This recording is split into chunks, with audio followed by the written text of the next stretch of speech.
Pujantam Rama Rameti Madaram Madhuraksharam Aruhya Kavita Shakam Vande Valmiki Kokilam Valmikir Munisimhasya Kavitavanacharinaha Shrunvan Rama Kathanatham Koniyati Parangatim Yapiban Satatam Rama Charitamrita Sagaram Earthriptastam Munim Vande Prachetasmakal Musham Vaidehi Sahitam Suradrumatale Haime Mahamantape Madhye Pushpakamasane Manimaya Vedasane Sustitam Agre Vacheti Prabhanjanasute Tattvam Munibhyah Param Vyakyantam Bharadvaja Parivritam Ramam Bhaje Shyamalam.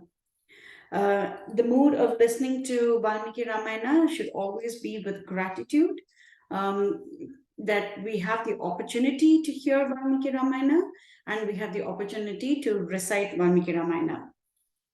And we discussed this yesterday, that there are 7 major topics of discussion in Ayodhya Kanda. This is a very rough way to segregate things, of course.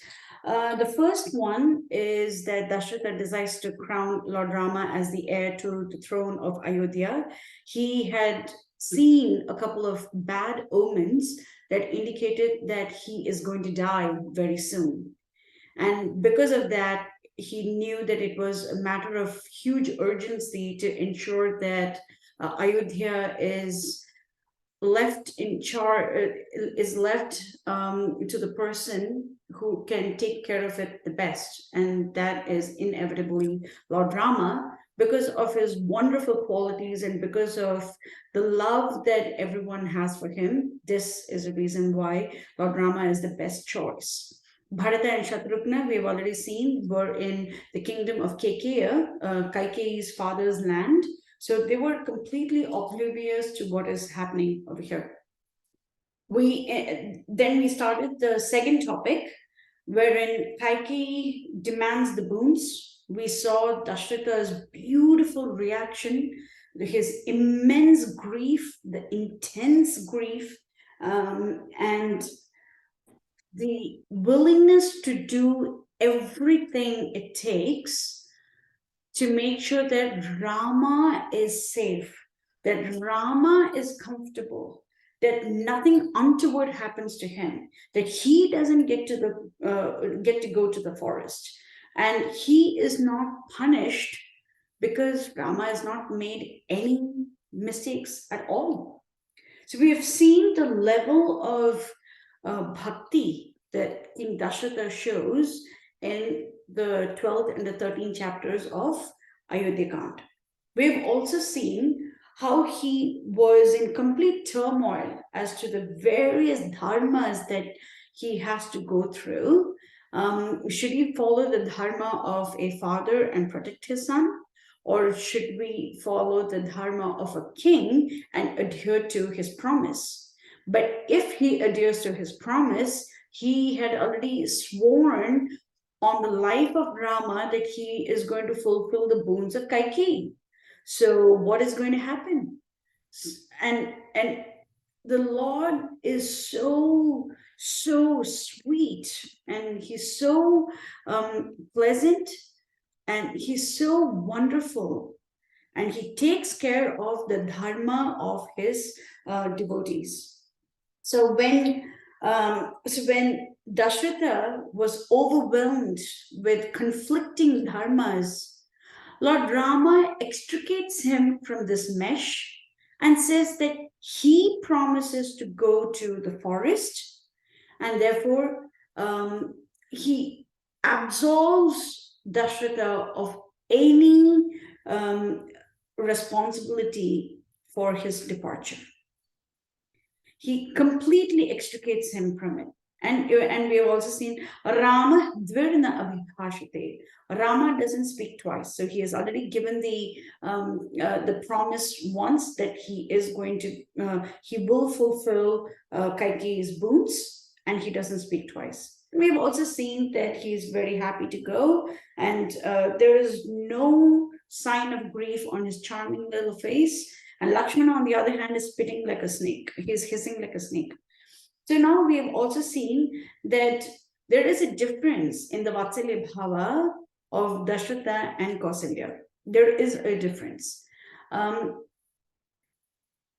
as soon as he hears that Rama has to go to the forest, he immediately thinks, what is going to happen to Rama? But Kausalya thinks what is going to happen to her. She wonders if she wonders that it's very cruel that her only son is going to be torn away and all that, and because of the king's supreme affection for Rama, she had her hopes up, and now those hopes are all nipped. And then she thinks about the suffering that her beloved son has to go through, and she says that her heart is made out of iron, that it doesn't rip into 1,000 pieces when it hears this grievous news. And she too will follow Rama into the forest, just like a weak cow follows her calf. So Gau means cow, Vatsam means calf. So just as how a Gau follows the Sudurbala Vatsam Iva Anakanksaya. So she wants to follow Lord Rama just as how a cow follows her calf. So we should also remember that Lakshmana was with Rama when Kaikeyi demanded her two boons. Until now, he hasn't spoken at all. And now Lakshmana voices his opinion. So one of the questions that came about in the Balakand section was whether Lakshmana spoke certain things during certain pastimes. And at that time, the answer was no. Because Lakshmana follows the Vedic custom wherein he doesn't speak till his older brother gives him the permission to do so. Or when Rama is there, Lakshmana doesn't necessarily speak, because Rama speaks for both himself as well as Lakshmana. But right now, Lakshmana wants to show his affection for Lord Rama. He wants to show that he's willing to do anything for the Lord.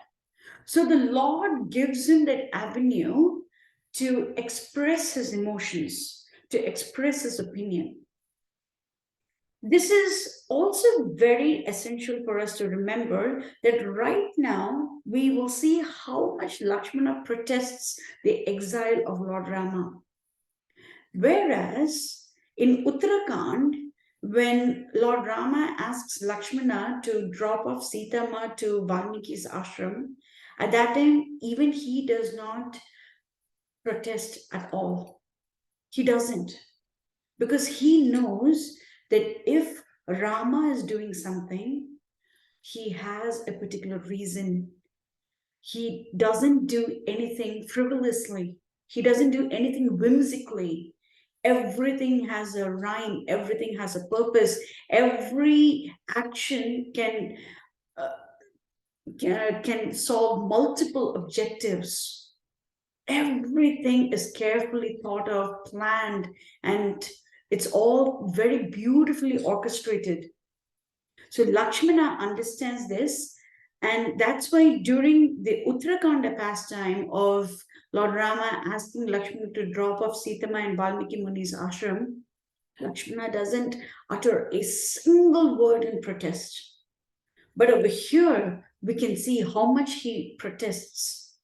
He says it is very unfair and unjust that Rama should go to the forest, but he is the oldest son. The kingdom is his by birthright. And therefore, we can only come to one conclusion, and that is the king is mad. The king is completely enmeshed in his passion for Kaikeyi that he's gone mad. And then he tells Mother Kaushalya that it does not matter whether Rama goes to the woods or he leaps into the fire, Lakshmana will precede him. Deeptam agnim aranyam va yadi Ramaha pravekshate pravishtam tatra mam devi tvam purvam avadharaya. Devi, that means old lady, our mother here. I can assure you that Deepta agnim, if it is the leaping fire, or aranyam, that means the forest. If Rama were to enter either one, pravekshate, Pravishtam tatramam devim purvam avadharya. I would have preceded him. Purvam means before. So I would have preceded him. And because of this affection that Lakshmana has for Lord Rama ensures that Lakshmana walks ahead of him from Ayodhya to Citrakuta, not throughout the forest, but only from Ayodhya to Citrakuta, where there is considerably less danger from Rakshasas and all that. At that place, he wants Lakshmana to walk ahead. And then SitaMa walks. We will see why SitaMa walks before Lord Rama. And then Lord Rama walks. And because he says this twice, there is another place where this happens. Because he says this twice, Lord Rama ensures that Lakshmana goes first, and then he completes his avatar. Actually, Lakshmana's return to spiritual world is one of the pivotal reasons why Lord Rama decides that this is the end of his avatar, and he goes. Because in many places, the servant precedes the king so that the servant can sweep the road. He can sweep the path for the king to arrive. Lakshmana is like that. So just because Lakshmana is walking ahead, it doesn't make Rama less. It actually makes Rama very high. But from Citrakuta to Dandakaranya, first Rama walks, then Mother Sita, then Lord Lakshmana, because there was higher danger of Rakshasas at that time. And therefore, Rama wants to protect his family. He wants to protect his wife as well as his little brother. And so he walks first because the Lord is more than willing to take dangers on himself so that his bhaktas are protected. Of course, nothing can ever be dangerous to the Lord. That's a different thing. But this is his mood. This is where he's coming from. Now, Lakshmana says, look at these arms. These are not meant for just shobha. These are not meant for decoration. They have the potency to annihilate all miscreants. They are extremely powerful. And he also says that if Bharata and Shatrugna conspire to work against us, I'm happy to destroy them too, along with anybody else who's against you. I will destroy them. But of course, we know that Bharata and Shatrugna are not against Lord Rama. We know that, but over here, Lakshmana is so in love with Lord Rama. He's so enraged for the injustice that Rama is going through that he says all of these very beautiful words. Now Rama responds to his mother, and then Lakshmana voices his opinion as well. Rama tells Lakshmana, I understand you have boundless love for me. I understand. However, we have to obey our dear father. And then Kausalya says, but do you know that it's nice to obey mothers too? And then Rama says, my dear mother, we should all obey King Dashratha. And this 14 years is very brief. It's very small. So I'll just go to the forest for a small blink of an eye. Father's word will be kept. And then I'll come running back to you, my dear mother. So imagine King Dashratha was 60,000 years old when Lord Rama was born, and Rama over here is about 25 years old. So 25 in 60,000 years is very minuscule. So we can just think of it as he's like 60,000 years old right now. And out of 60,000 years, 14 years is a very, very tiny portion. And yet, Dashratha was not able to live even that tiny portion without Lord Rama. He was not able to do that. Okay, so we see that even a small split second of departure from the Lord causes the devotees great turmoil. It's not possible for them to withhold that grief. And Rama sees his mother and brother writhe under the torment, and yet he doesn't waver from the truth. This is different from Kaikeyi's stubbornness.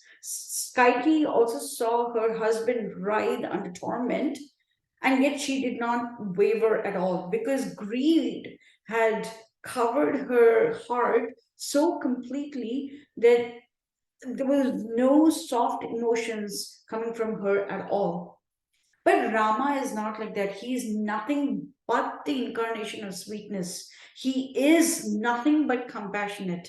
And here he's very adamant. He has to go to the forest.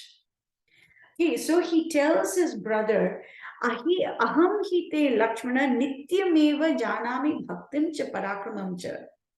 Nityameva, your constant, steady, eternal bhakti and parakrama. Bhakti means devotion, parakrama means strength. I am completely aware of them.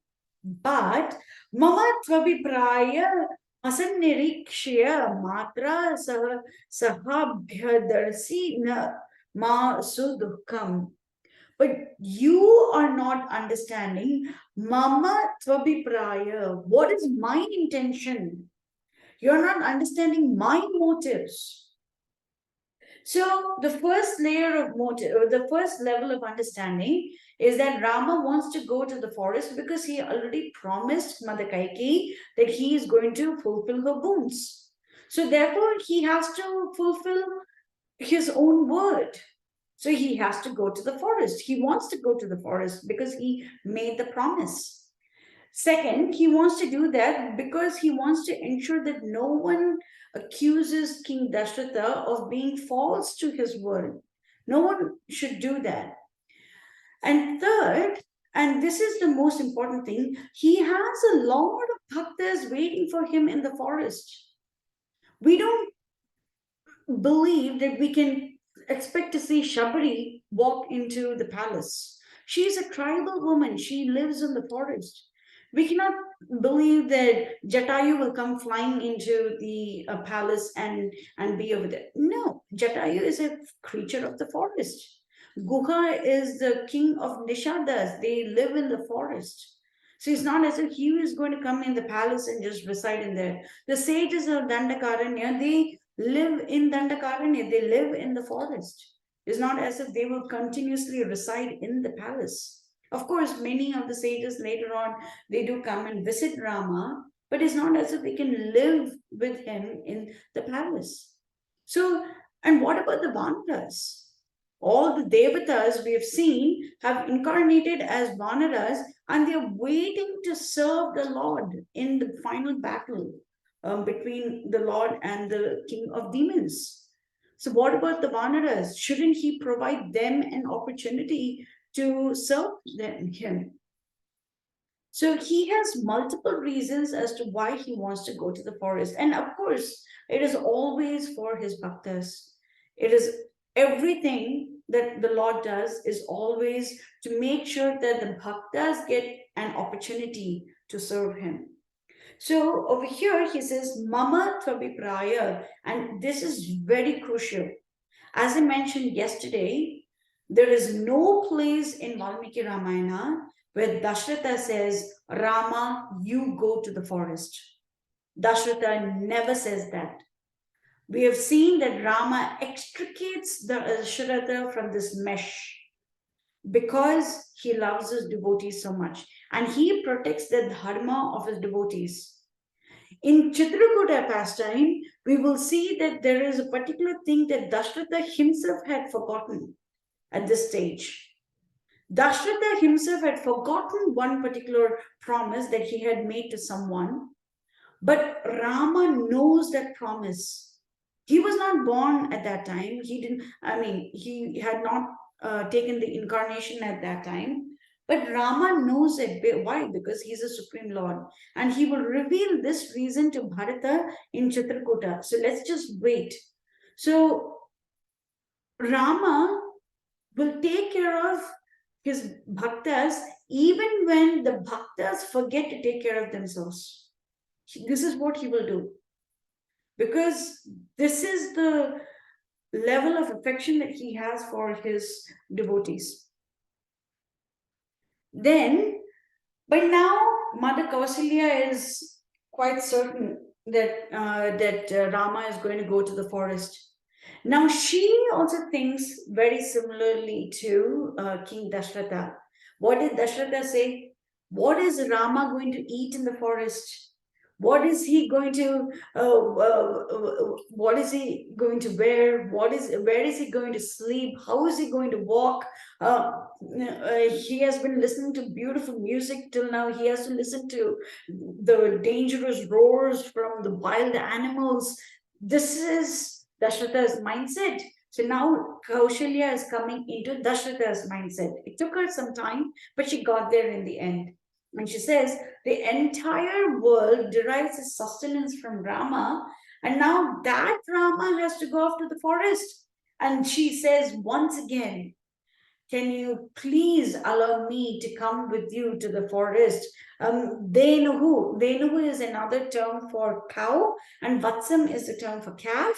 So Denuhu Svam Vatsam Gachantam na Anugachati. So just as how a mother a cow follows her baby calf, similarly, I will Yatra Putra Gamishyasi.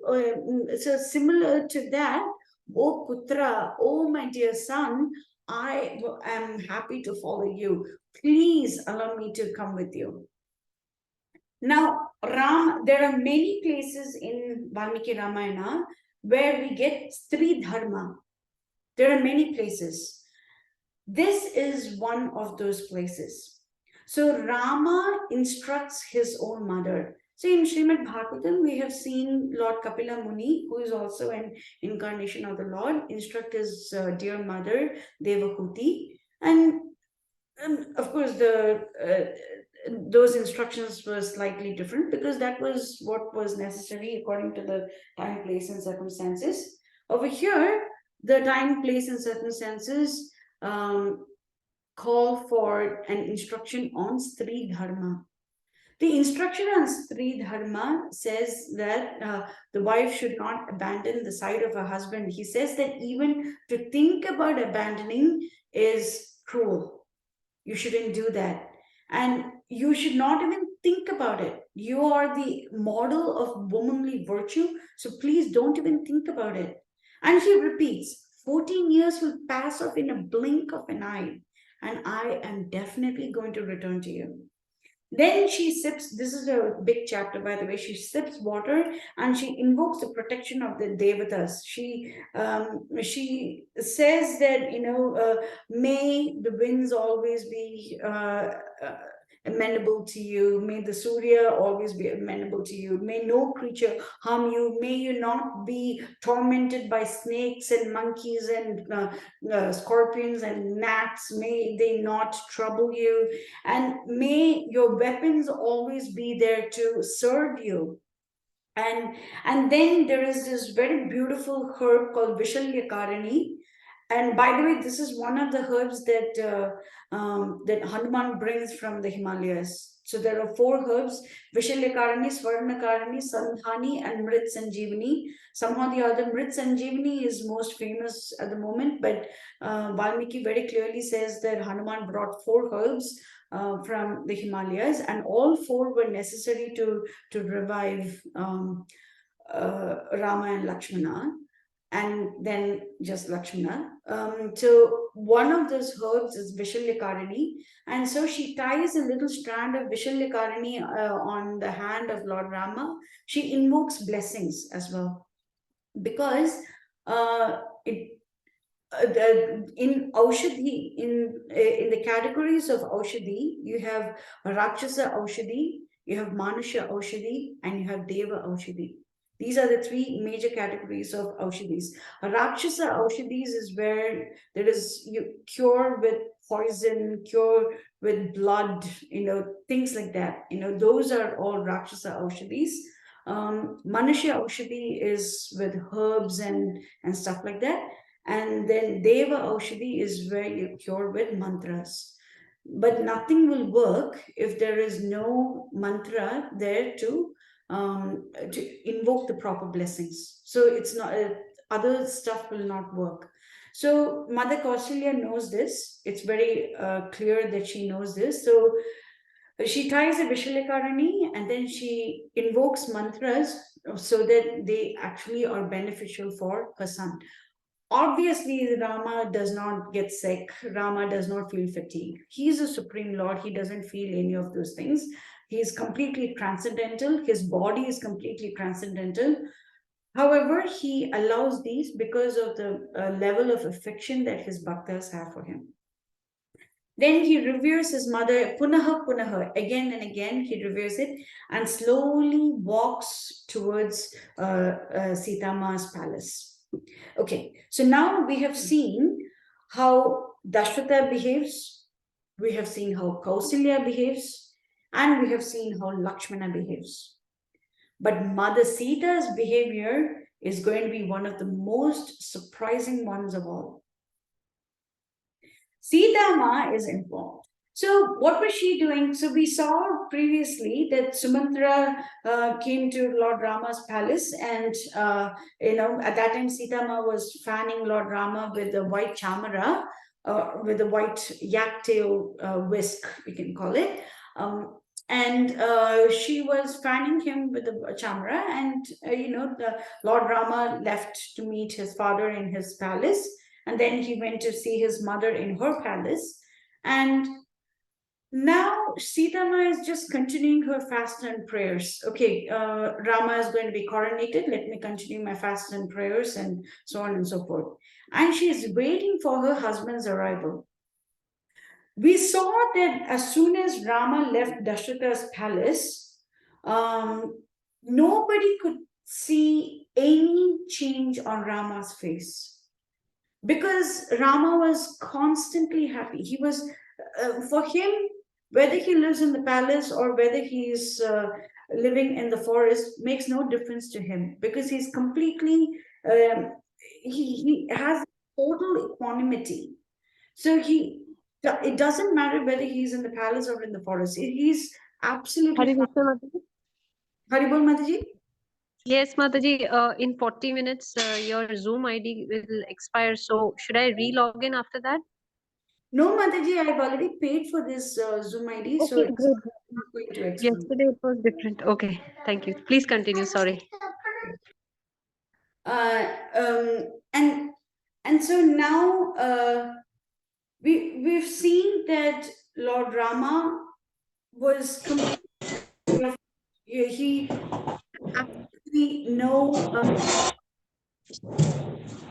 absolutely he had absolutely nothing to complain about or anything of that sort. But when SitaMa sees him, she knows immediately that something is terribly wrong. She knows immediately. And by the way, this is the place where we know that Rama's, this is one of the many places where we know that Rama's umbrella is white in color. She has Rama. Today is Pushya Nakshatra, which is the most auspicious nakshatra for your coronation. Why aren't you underneath your umbrella, white umbrella with 100 spokes? Why aren't you over there? Why aren't you? Where are the royal insignia? So like royal chariots and bards and panegyrists and everyone, where are they? Why aren't we seeing them? And Rama doesn't go into a preamble. When he talks, he's very direct. He doesn't just beat around the bush. See, even in Bhagavad Gita, we have seen that Krishna doesn't beat around the bush. He goes direct to the point. Whatever Arjuna wants something answered, he addresses it directly. He doesn't beat it on the bush. So this is one of the Lord's styles of speaking. In any form, He doesn't beat around the bush. He doesn't say, oh, something has happened.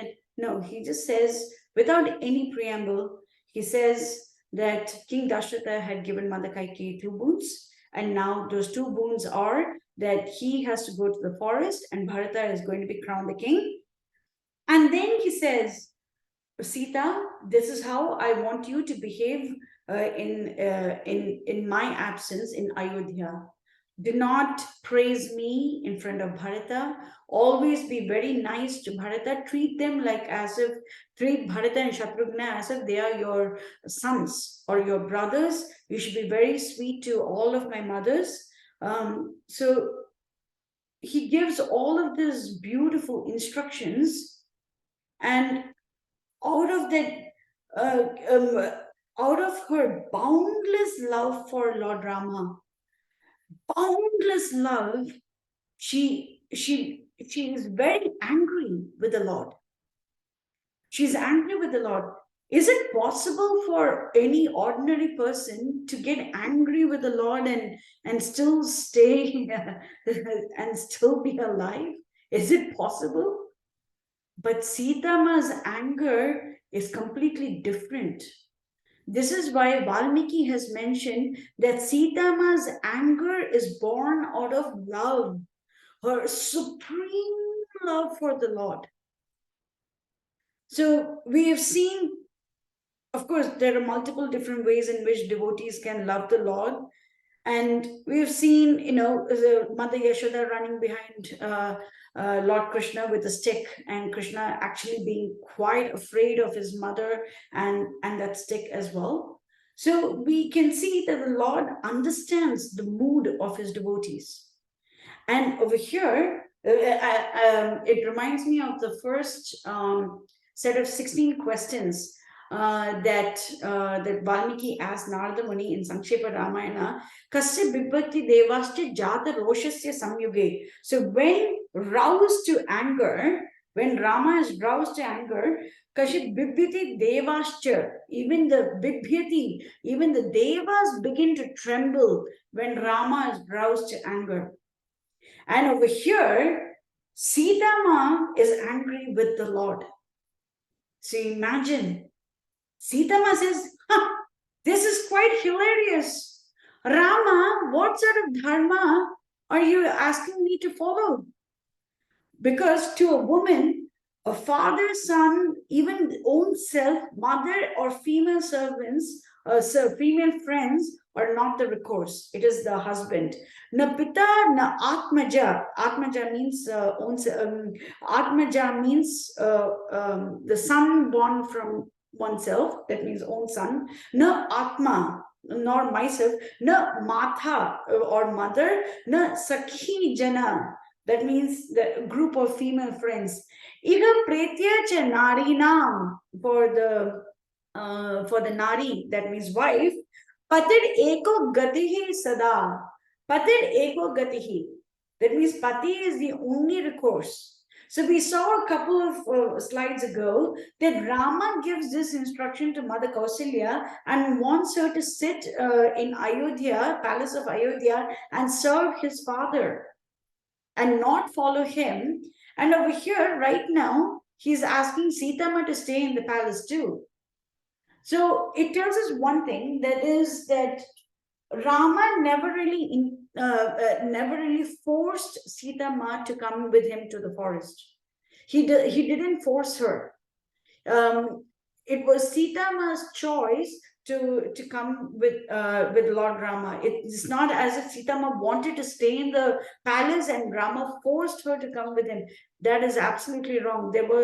I've heard a couple of people say that as well.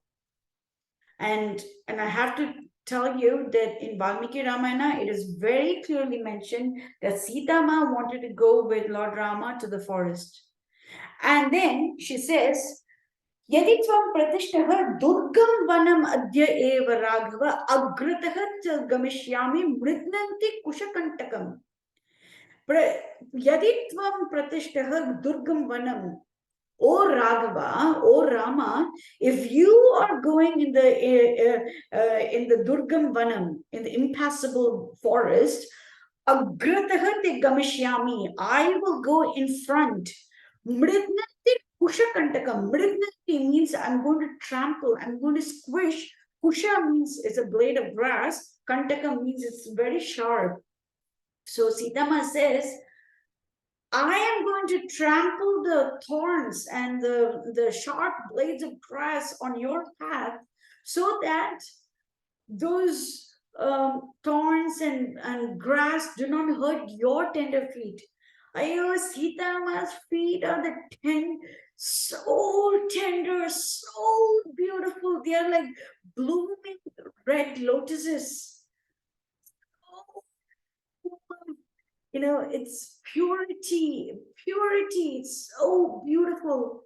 And she says, Rama, I don't want your feet to hurt.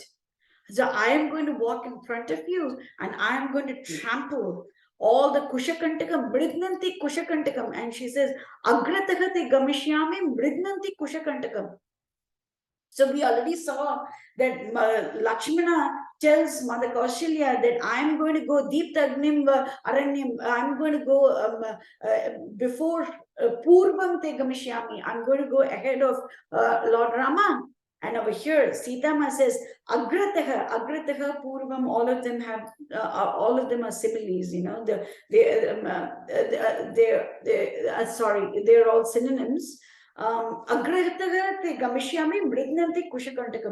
going to walk ahead of you and I'm going to trample the thorns. This is why from Ayodhya to Citrakuta, the order is first Lakshmana, next it is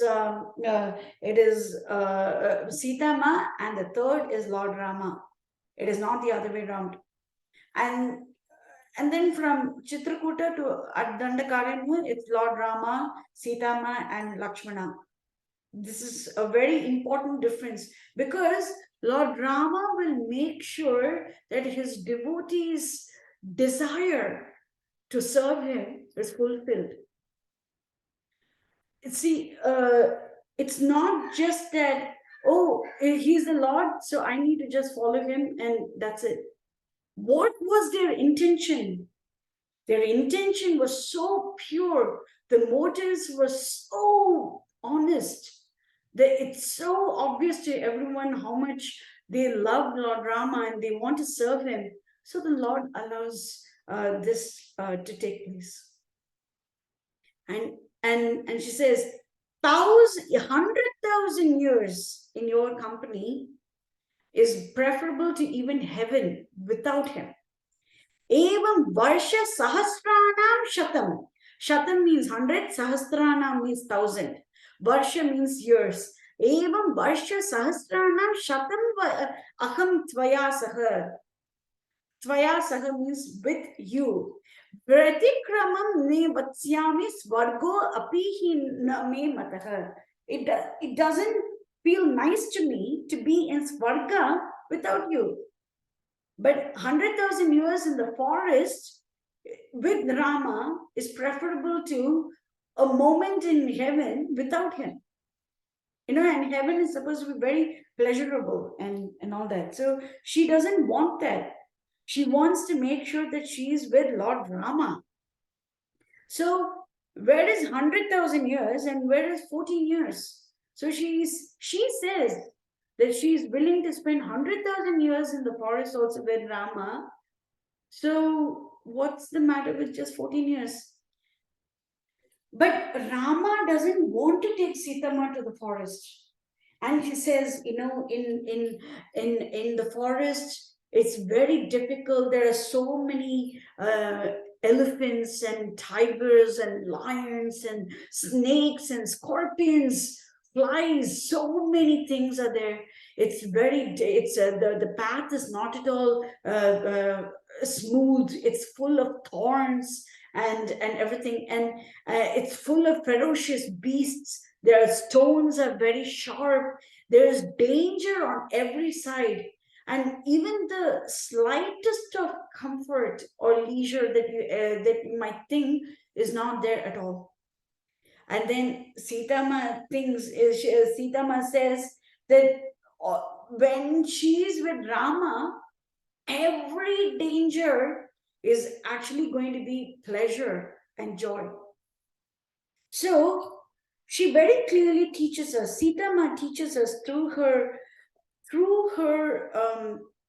love for Lord Rama, she teaches us that in this material world, there are going to be lots of troubles.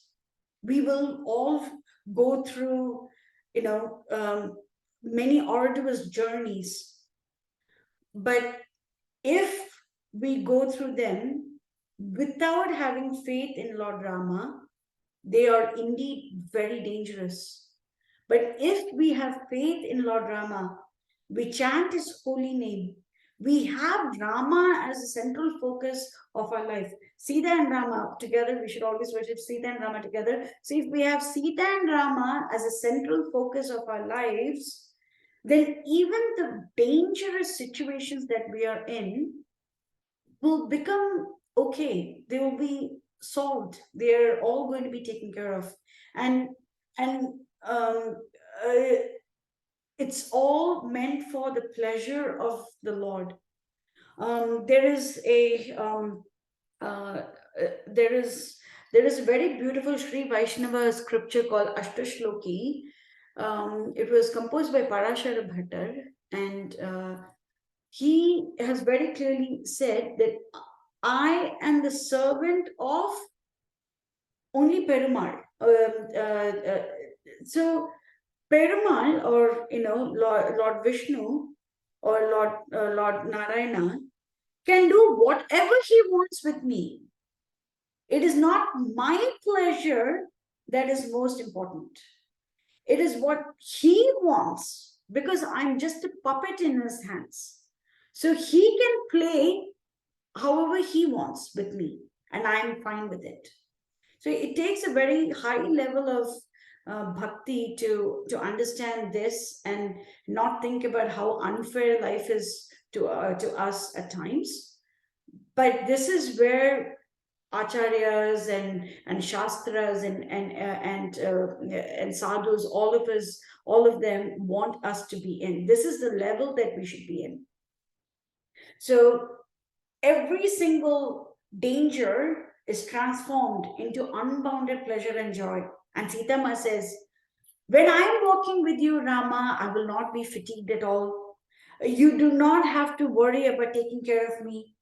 Blades of grass, Lord Rama said, the grass is going to be very sharp. They are going to be like soft cotton to me. Because Rama is going to be beside me, the grass is going to be like cotton. The strong dust is going to be like sandalwood paste, because SitaMa, her favorite cosmetic is red sandalwood paste. By the way, it's mentioned many times in Valmiki Ramayana, and that is her favorite, and that would be the dust is going to be the sandalwood paste. The grass is going, if you were to lie on the grass, that is going to be more comfortable than lying on the beds over here. The fruits, roots and tubers that Rama gives would be like nectar. It's not as if she is craving for the forest food. And life with Rama is heaven, without him is hell. And you should, and he says that you should attain great joy because I love you so much. Iti janan param priti Gacha Rama Maya Saha. You should be so happy that I love you so much.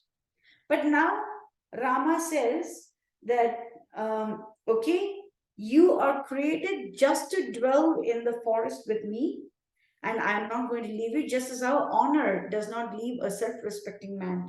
Yet Shrishta Asi Maya Sadham Vana Vasaya Maithili. Oh Maithili, oh the daughter of the king of Mithila. This is SitaMa. Yet Shrishta, you were created Maya Sardham Vana Vasaya. Maya means me, Sardham Vana Vasaya. To reside in the forest with me. Na vihatam maya shakya kirtir atmavata yatha. Kirtir means honor. Atmavata means a self-respecting man. Just as how an honor does not leave a self-respecting man, you will not leave me. You are meant to be with me at all times. Now, Lakshmana has listened to all of these things. Lakshmana has listened to Mother Kaushalya and Lord Rama's conversation. He has listened to SitaMa and Lord Rama's conversation. And now he says, Rama, I also want to come with you, Rama, and I'm going to walk ahead of you. Agratah te gamishyami panthanam anudarshayan. I will walk ahead of you, Rama. I want to come with you. And I will do everything. Rama says, Lakshmana, if you come with me, who will look after Sumitra and Kaushalya? And he says, Mother Kaushalya has got 1,000 villages under her jurisdiction. So she is more than capable of providing for herself and Sumitra. She's more than capable of doing it. So we don't have to worry. I am just going to follow you. I'll do whatever you want.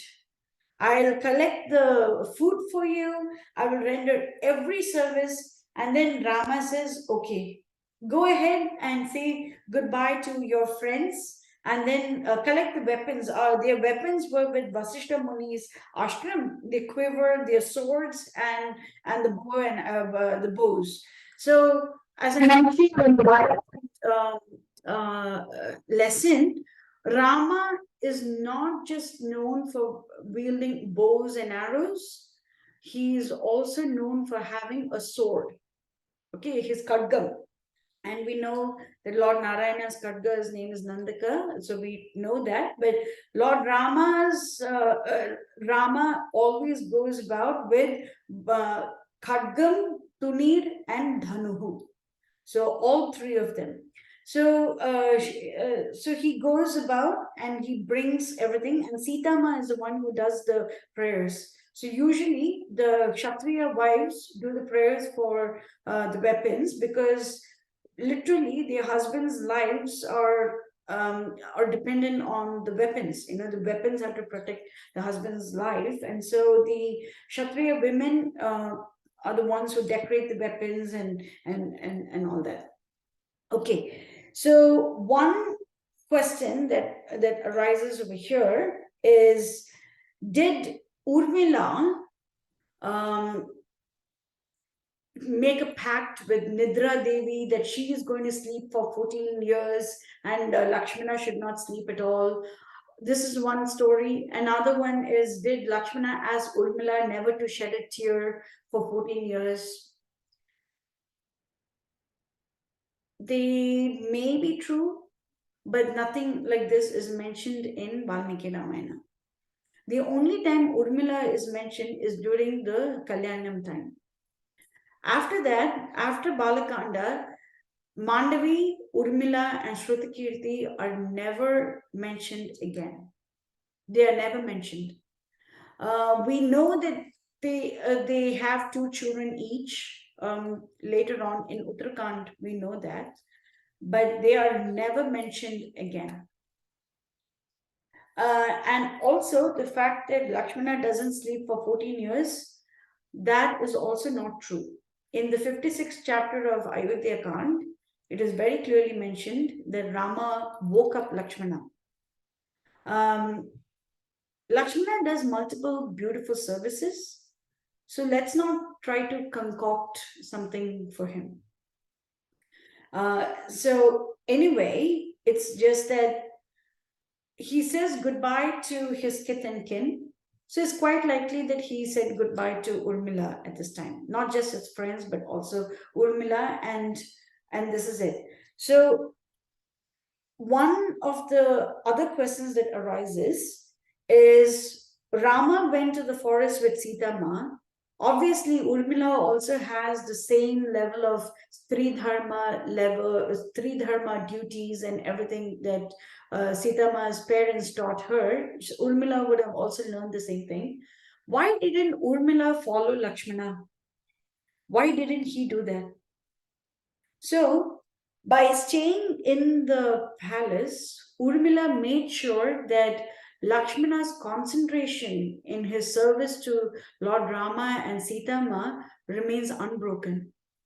Had she also followed him to the forest, Lakshmana would have had to divide his attention between protecting his wife and serving Lord Rama and SitaMa.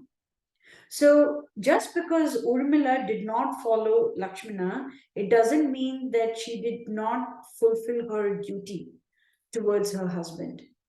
She fulfilled her duty by taking part in the Vipralamba bhava, by being separated from him. She actually served him, and she made sure that his concentration was completely focused on serving Lord Rama and SitaMa, and that's it. By her silence, Valmiki has spoken volumes about her. This is one reason. Another reason is that she is also very beautiful. If she were there with SitaMa, Ravana would have kidnapped both of them. So either Urmila would have convinced her older sister that Maricha's voice was not indeed Lord Rama's. So she might have been more successful than Lakshmana in convincing SitaMa. And even if she weren't, both SitaMa and Urmila might have been kidnapped by Ravana. So the misery would have been diminished, because SitaMa had a very good companion, her own sister, with her in Ashok Vatika. That pain would have lessened. And it's not as if we are hoping that SitaMa is in dire pain, but the beauty of Sundarakanda would not be very easily understood, because amidst all the Rakshasis and terrible situation, that time Hanuman came about like a beacon of hope for SitaMa, and we will see this on Jan 1st. That entire mood and that entire, that emotion would have been diminished had SitaMa had Urmila in her companionship. So for many reasons, Urmila did not follow Lakshmana, but it doesn't mean that she was short of doing her Stri Dharma. She's also very, very, very highly qualified devotee of the Lord. Okay, so now Lakshmana comes back to Lord Rama with the weapons. Rama is very happy, and he says, Lakshmana, collect all our wealth. And so Lakshmana brings everything. It's a huge mountain-like heap, and they distribute the vast wealth to multiple sages, the sons of Vishwamitra and Agastya Muni, to other Brahmanas. There are so many things that they do, and SitaMa wants to give her a pearl girdle. There is a girdle of some sort, and it's made of pearls. Her necklaces to one sage's wife, who is her very close friend. The sage's name is Suyagnya. She wants to give those. So she doesn't give them directly to Suyagnya. She asks Rama to give those jewels to Suyagnya, and so that he can give them to his wife. So everywhere SitaMa goes, she follows the proper rectitude. Everything is proper about her. Everything is perfect about her. Okay, so now the entire wealth is distributed, and now they decide to walk to Dashtata's palace. So they have already shunned all royal chariots and no royal umbrellas, no royal chariots, no royal chamaras, no whisks, nothing, no fans, nothing. And they walk to Dashtata's palace. And the citizens lament, not just for Rama and Lakshmana, but they lament that SitaMa is walking like this. They say that SitaMa is so tender that even the spirits in the sky cannot see her. She's so fragile, she's so pretty, she's so beautiful that even the spirits in the air cannot see her. And now she is walking to Dashratha's palace. How is it possible? And they say that Rama is wherever Sita and Rama are. So this is mentioned not only by Ayodhyavasis but also by Sumitra mother. So that's why I didn't put this quote in here. So yes, Ayodhya, there is a particular place called Ayodhya in India. There is a particular Ayodhya Dham in Vaikuntha Loka. We have all of that. But Ayodhya is basically where Rama and Sita reside. So if Rama and Sita are the central focus of your life and they are in your home, then that is Ayodhya. You don't have to worry about anything else. Of course, we have to go and see them in the dham. We have to do that as well. That is very important. But Rama and Sita are in our own home. If we have if we have Rama and Sita as the prime focus of our lives. And they say, let all of us follow Rama to the forest and let the beasts of the forest come and reside in this place. We will go over here. And Rama hears a pure love pouring out of the Ayodhyavasis, and he is still undisturbed as he walked towards his father's palace. So he doesn't think, oh, okay, so just because they're all saying this, let me see if somehow the other my father might get to change his mind. Nothing like that. Okay, I hear the outpouring of love, and that's it. So he goes on, and he sees Sumantra, and he says, Sumantra, can you please announce to my dear father that that Lakshmana, Sita, and I have come here. So Sumantra tells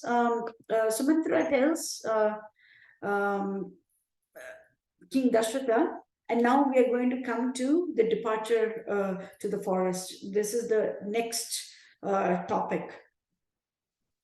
So Sumantra tells King Dashratha, and Dashratha hears this, and he says, Sumantra, go and bring all my wives.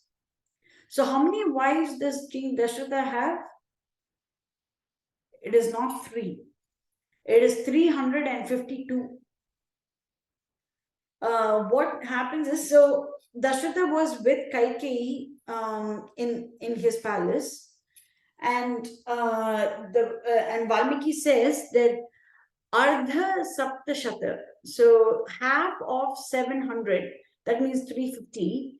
350 wives surrounded Mother Kaushalya, and they came running to Dashratha's palace. So Kaushalya is number 2, Kaushalya is 1, Kaikeyi is 2, and then 350. So that means that 352 wives is what King Dashratha had.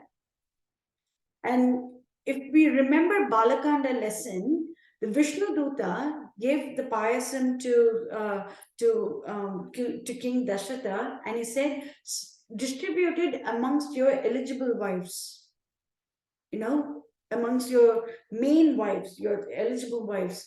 And that's why King Dashratha distributed them to Mother Kaushalya, then to Sumitra, then to Kaikeyi, and then Sumitra again. So these 3 got the payasam. None of the other 249 wives got the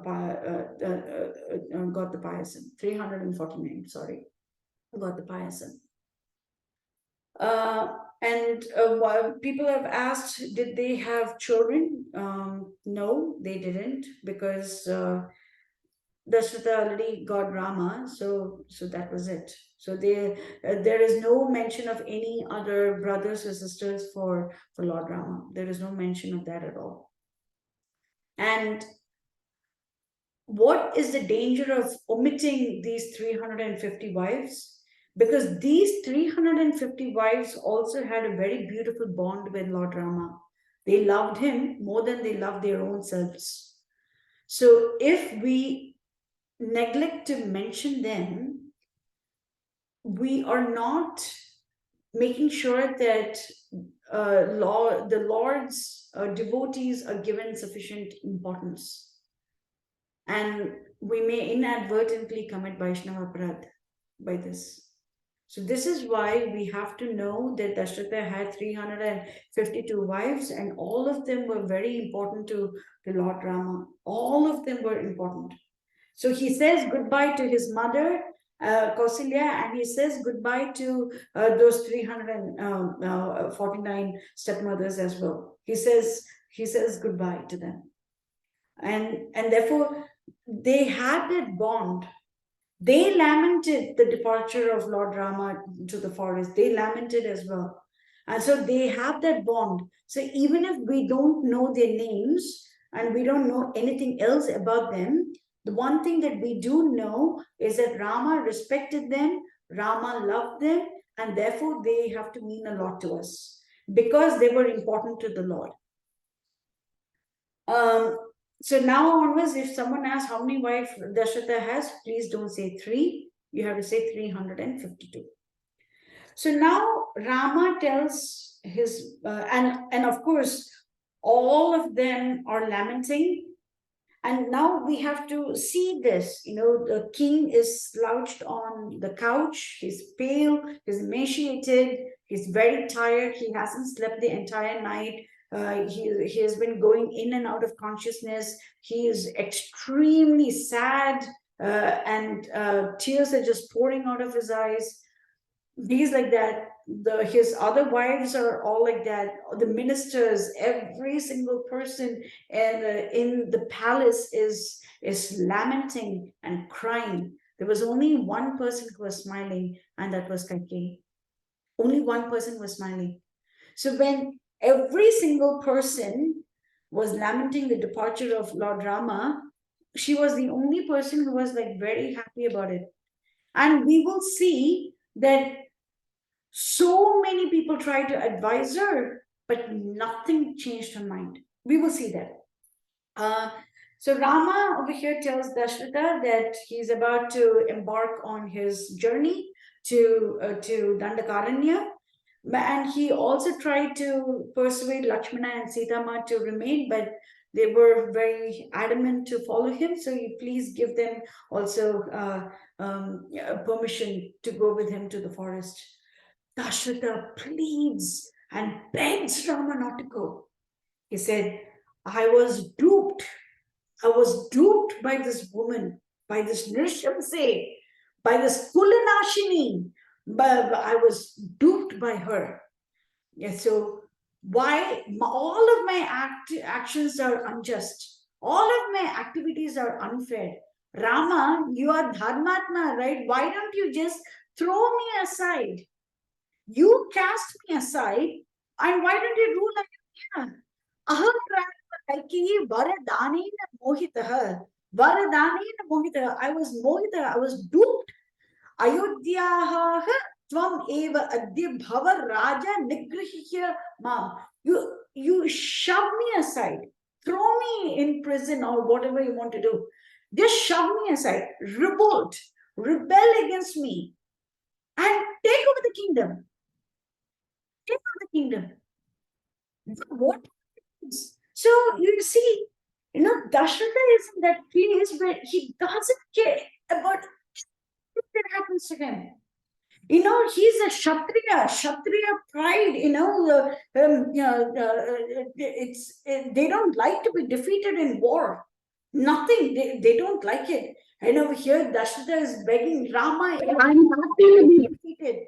You throw me in prison. You set me aside. You cast me off. Do whatever it takes, as long as you rule Ayodhya. You please stay over here. And he's also saying, I was Dhanena Mohitaha. I was duped. I was like, my mind was torn. And that's the reason why I gave this boon to Kaikeyi. Why? And I've been so unfair to you. But why aren't you just throwing me aside and taking over the kingdom? So you see, the person who says this did not say, Rama, go to the forest. He never said it. He never said it. Kaikeyi was the one who asked Rama to go to the forest. Dasharatha told Rama to cast him aside. The Nigrihya. Nigrahya mam. That's what he says. You cast me aside so that you can sit on the throne. And then Dasharatha says, Rama, please, if you want to, if you have to go to the forest, why don't you spend one night over here and go tomorrow? Can you please go tomorrow? Just one night, so that your mother and I get the pleasure of seeing you for just one more night. Rama says, my dear father, even if I were to spend the night over here, the next day I will have to go. I will have to go. I will have to fulfill the promise. So what difference does it make? I'll go off today itself. I'll go off today. One night is not going to make a huge difference. Let me go off today itself. And Rama gently refuses, gently refuses. And everyone starts crying. Kaikeyi completely unmoved. You have to see the number of times Valmiki has mentioned again and again, over and over again. Kaikeyi was unmoved. Kaikeyi did not show any emotion. Kaikeyi was completely nonplussed by all of this. Kaikeyi did not show any sign of remorse. She did not show any sign of remorse about the fact that Rama is going off to the forest. The lamentations of King Dashratha and the other, her co-wives, nothing had any effect on her. Can anyone tell me who finally has an effect on Kaikeyi? Bharata. Correct. Absolutely correct. Now, when you think, why was Bharata rude to Kaikeyi? No, Bharata wasn't rude. He was the only person who could have an effect on Kaikeyi. And therefore, she had committed a great aparadh against Dashratha and all the Ayodhyavasis and everything. And she did not even understand the fact that she was wrong. She did not even understand that. And by telling her that she was wrong, which is what Bharata did, and telling her that she failed in her multiple duties as a woman. She failed as a mother, as a stepmother, as a co-wife, as a queen, as a daughter-in-law to the wonderful Raghu dynasty, as a daughter of the pious king Ashwapati, as the queen of Ayodhya, in as a mother-in-law, in 8 different ways. I think I counted 8. In 8 different ways, she failed. Dasharatha says the same thing in the 12th and the 13th chapters. So he alludes to the same thing, but he was not successful. He was also not successful in turning her mind. But when Bharata says, he was successful. So we shouldn't wonder why Bharata was rude to Mother Kaikeyi. He wasn't rude. He was making her realize that she had made a mistake. He was just making her realize that Bharata is also the Supreme Lord. All 4 incarnations, all the 4 brothers are incarnations of the Lord. Bharata is also the Supreme Lord, not just Rama. All 4 brothers. So Bharata is making her understand that Kaikeyi, you were wrong. And over here, let's come back to this portion. Bharata. Yes, Mataji? Wasn't one other reason why Rama left immediately was also like, I think when first Kaikeyi says to him that you need to go to the forest, he says, okay, let messengers be sent to bring Bharata here. And Kaikeyi very rudely says, you don't have to wait for all that. So he understands he's very unwelcome, and so he has better go as soon as he can. Yeah, that is definitely a huge part. He knows for certain that Kaikeyi just wants him out of there. Wants him out of there, and so he says, and another reason is that when we know that we have a difficult duty to perform, we should put it off. Correct.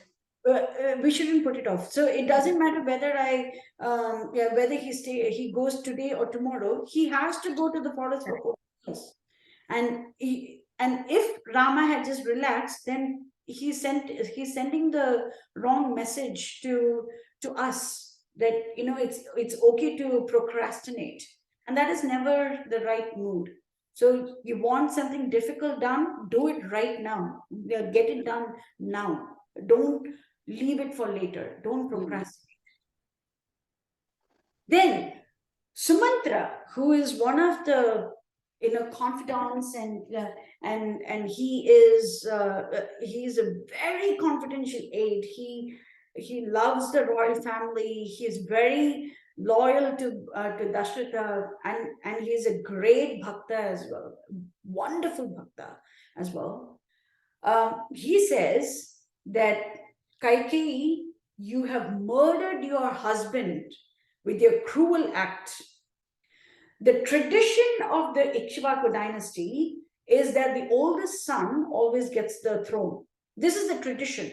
And by the way, we saw the lineage of Lord Rama in the 70th chapter of in the 70th chapter of Balakand, just before SitaRama Kalyanam. We saw that.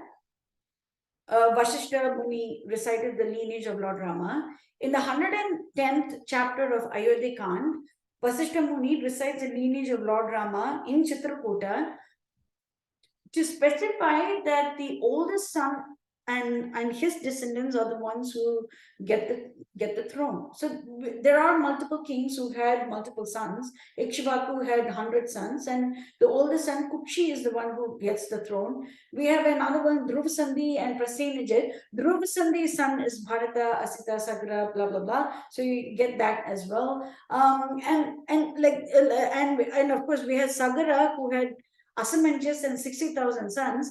Asamanjas did not become the king because he was, very, he was sent to the forest, and we will see that in a little bit.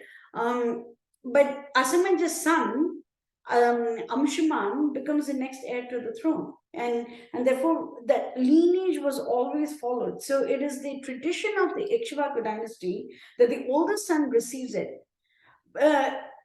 If Kaikeyi wants to go against it, it's fine. You want Bharata to rule? Fine. But everyone else will follow Rama. And it's so surprising that Brahma Rishis like Vasishtha haven't reduced Kaikeyi to ashes. They haven't reduced to ashes. And Sumantra says, by squishing neem leaves, I think I forgot to add that here. By squishing neem leaves, you are not going to get honey. Neem leaf is very bitter to taste. By squishing it, you cannot get something as sweet as honey. And he says that your mother, Kaikeyi's mother, I don't know her name because that is not specified in Valmiki Ramayana. Her mother also did a Durgati for her husband. Her husband, King Ashwapati, had the boon to be able to understand the speech of animals. So one day, two ants were conversing, and one ant actually said a joke, and so King Ashwapati started laughing because it was very humorous.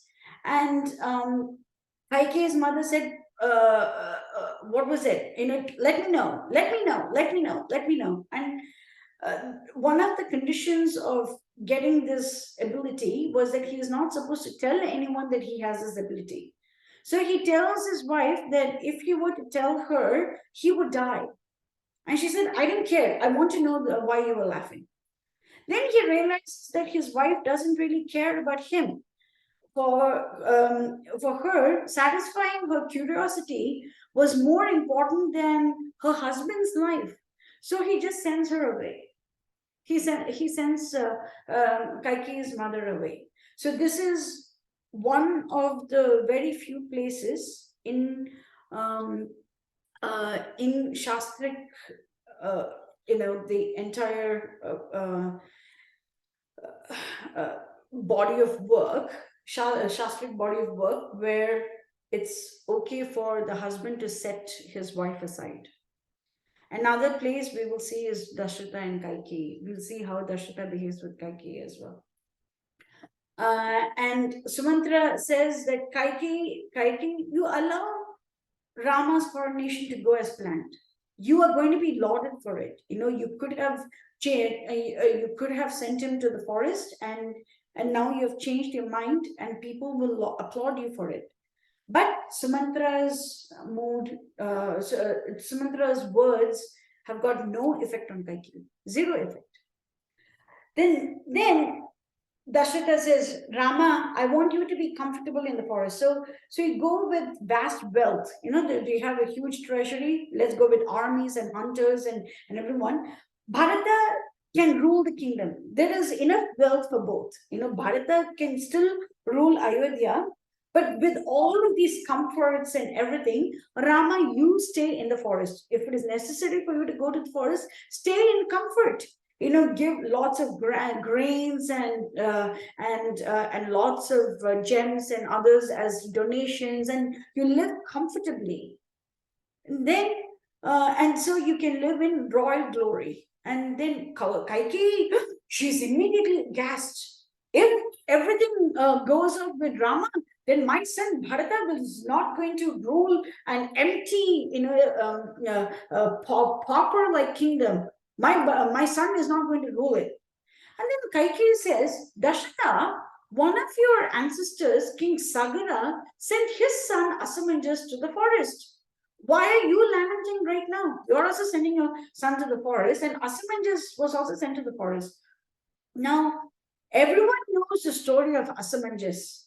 Incidentally, Vishwamitra mentioned the story of Asamanjas during the King Sagara's pastime recital in Balakand.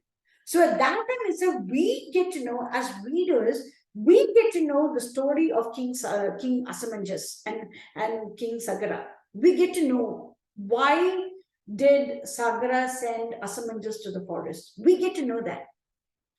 So now, when Kaikeyi says this, all of us can also join with the readers. All us readers can also join hands with the ministers of Dashrata, and all of us can go, what? What did she say? All of us are together.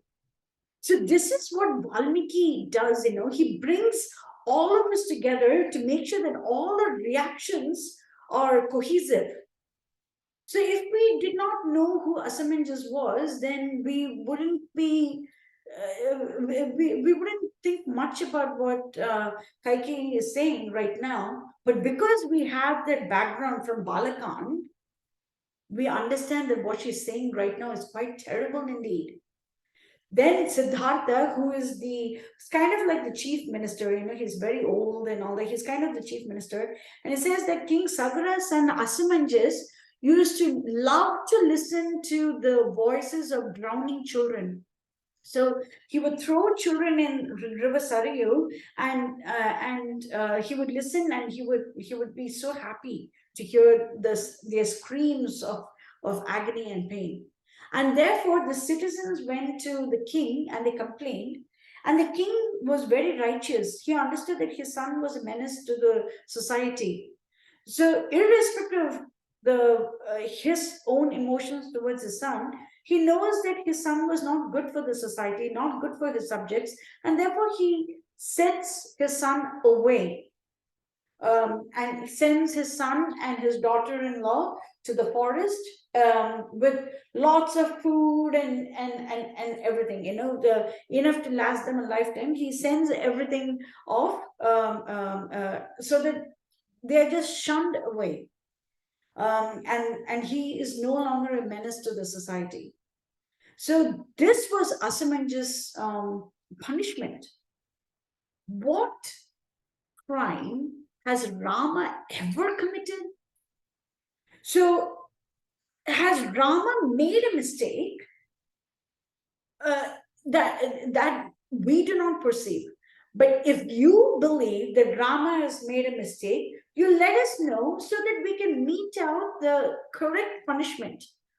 the exact punishment, what is the precise punishment for that particular crime, we will need to tell. But don't send him off to the forest when he doesn't deserve to go to the forest. It's not fair. Don't do that. Kaikeyi is completely unmoved. Even the fact that an aged minister is telling her that Rama has not made a mistake, and which Kaikeyi herself agrees with, but still she's unmoved. And then Rama says, "Oh, everyone, I don't really care about troops or the pleasure in the forest. All I need are chiravasa." That means a dress of bark. Immediately, Kaikeyi hands him the bark robes, and Rama and Lakshmana immediately change from royal robes to the bark robes. And Dasharatha cannot believe his eyes. Oh, Rama, my Rama has discarded all of the royal paraphernalia, all his royal clothes, the softest of silks, the costliest of jewels. He has discarded all of them, and he is now wearing bark robes. Now, SitaMa, she is just 18 years old at this time. And and she looks at the bark robes and she says, "I don't know how to wear them. Rama, can you please help me? I don't know how to wear them." So what does Rama do? He takes one piece and ties around her waist on top of her silk sari. You know, she was wearing white silk robes, and around that it's on top of she wears uh, the bark and she wears that. Now Vasishta is very angry. Kaikeyi, you have gone bad as a mother, as a stepmother, as a wife, and all that. You want to do that to your daughter-in-law as well. Why do you want Sita to dress as an ascetic? In your boon, you asked only for Rama to be dressed as an ascetic.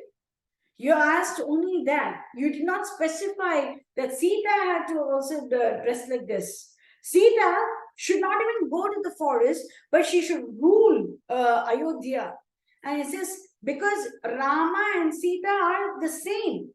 So if Rama has to go to the forest, then Sita can rule Ayodhya instead. Okay. And then obviously that does not really happen. Rama just tells his father that his mother Kaushalya is very sad about his departure, and that it would be nice if you can please take care of Mother Kaushalya. So even when Rama departs, he doesn't ask anything for himself. He doesn't say, "Please think of me nicely," or anything of that sort. He just says, "Take care of my mother." She's very sad because both her son and daughter-in-law, both of them are gone. She doesn't have anyone else. So can you please take care of my mother? This is Rama. He is about to walk on thorns in the forest, but he is least bothered about himself. All he cares about is his bhakta. Is his bhakta going to be okay? That is his prime concern. Now, Dasharatha drift between senselessness and an abject understanding of all that is happening around him. So he falls unconscious, then he gets up. Oh, Rama has to go off to the forest. Then he falls unconscious again, and then he gets up, and then, oh, Rama has to go to the forest. So now I want to tell you one thing. In Padmanabha Swami temple, just after we see Lord Padmanabha and we are in the inner chambers, when we get down from that Uttakal Mantapam, it's a mantap made of one stone, and the Lord is resting on that. So we have to climb the stairs, see the Lord, and then climb down the stairs. and then everything is in one chamber, and then we have to exit to go through the other premises. So when we come outside, when we come down the stairs, there is an altar for Lord Rama. Over there are two different types, of decoration. One is Vanvasa Rama, where just Rama, Sita, and Lakshmana. That's it. And then you have Patabi Rama, where you have Rama, Sita, Lakshmana, and Hanuman, and they are dressed in full silk and everything. But the Vanvasa Rama, whenever I see that Vanvasa Rama, I don't think about the fact that Lord Rama had to wear the bark robes. I always think about Dashratha's emotion. Dashratha saw that form of the Lord and he lost consciousness. He couldn't bear it. This was that form that heightened the bhakti of Dashratha completely. And that is what we should remember. And I always think, yes, of course, it is very sad that the soft body of the Lord was not decked up in beautiful silk, but was in bark robes and deer skin and all that. It is very lamentable. But let's think from the eyes of a bhakta. See, when we look at the Lord, we should see what the Shastras have said. It's not just through our eyes, but we need to look at the Lord through Shastra Chakshu. And the Shastras, or Valmiki Ramayana, has specified how Dashratha saw the Lord at this time. And now we should remember, this was what Dashratha was thinking. My beloved Rama is dressed like this. What is he going to eat? Where is he going to sleep? What is he going to drink? My Rama is wearing coarse robes. Where is he going to sleep? These are the thoughts that Dashratha had. So if anyone gets the chance to go to Padmanabha Swami Temple, which is in Trivandrum in South India, please go and take a look at this form of the Lord and see if Dashratha's emotions can be understood a little bit better when you see this murti. Because in all the temples, and of course, every temple will show Rama, Sita, Lakshmana, and Hanuman in the royal finery. In Patabi, we see only Patabi Rama, but only in this temple, I've seen him as both Patabi Rama as well as Vanvasa Rama, and it's very difficult. Every time I see him, it's almost as if something is catching my throat, because I'm seeing him through the eyes of Dashratha. It's just a personal thing that I wanted to share, which was very suitable for this. Now now people think, did SitaMa wear bark robes or did she wear royal robes in the forest? Yes, Rama did tie robes around SitaMa, but King Dashratha asks his treasurer to bring costly robes and ornaments for SitaMa that she will need for the next 14 years of her stay. And SitaMa decks herself in the robes and jewels that King Dashratha gives her, and she becomes as radiant as a rising sun. So this is the proof that SitaMa wore royal robes in the forest and not ascetic robes. Bhushayam asagatrani te vichitre vibhushanaihi. So this is what is given. And everywhere she goes, there's a huge bundle of clothes and ornaments and cosmetics and everything that she takes. Her cosmetics don't have an expiry date like ours. So there is a huge bundle that she takes. It's mentioned that they put that bundle on the chariot before they go off to the forest. It's mentioned that they put that bundle in the raft when they cross river Yamuna. It's so everywhere she wore, she took the royal robes. And it's mentioned many times in Aranyakand, in Aranyakand, that the day she was kidnapped, she wore a yellow sari, Pitavasam. That is mentioned. She wore yellow royal robes with golden border. 10 months later, when Hanuman saw SitaMa, she was wearing that same sari. So it had lost. It was very dirty by then. Okay, so for 10 months she was wearing the same thing. It was obviously quite dirty. But Hanuman can recognize the quality of the sari, as well as the border and everything, as well as she had wrapped up her jewels in one end of the sari. So he was able to map that piece of cloth with the sari, the border, the texture, and the beauty of that and everything, and he knew that this is SitaMa. So the fact that SitaMa wore royal robes is mentioned multiple times in the forest. And later on, when Vibhishna asked SitaMa to wear royal robes and then come in front of Lord Rama, she wears them.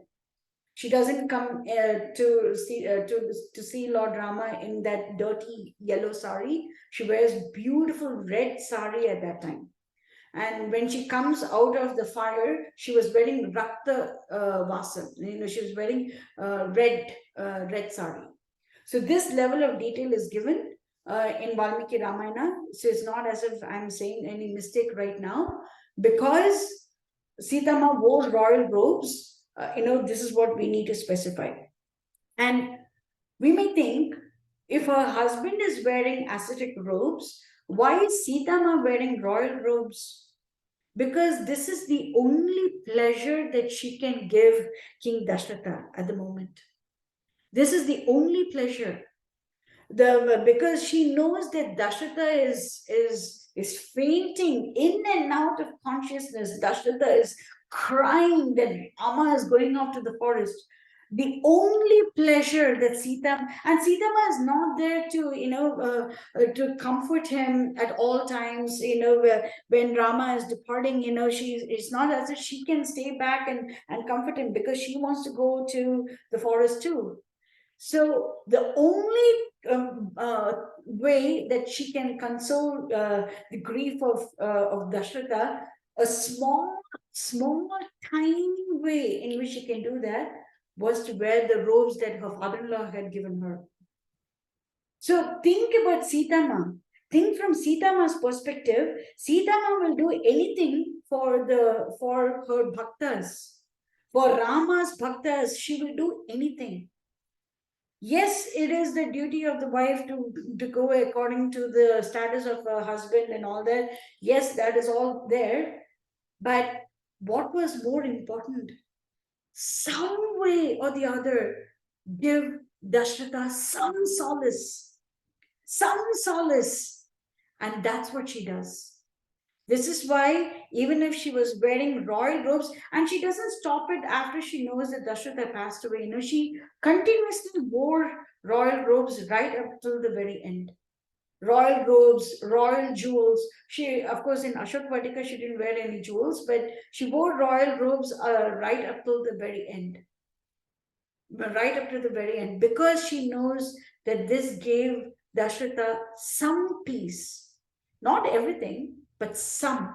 And she was willing to do that much. Then Mother Kaushalya. So this is another place where Stri Dharma is mentioned.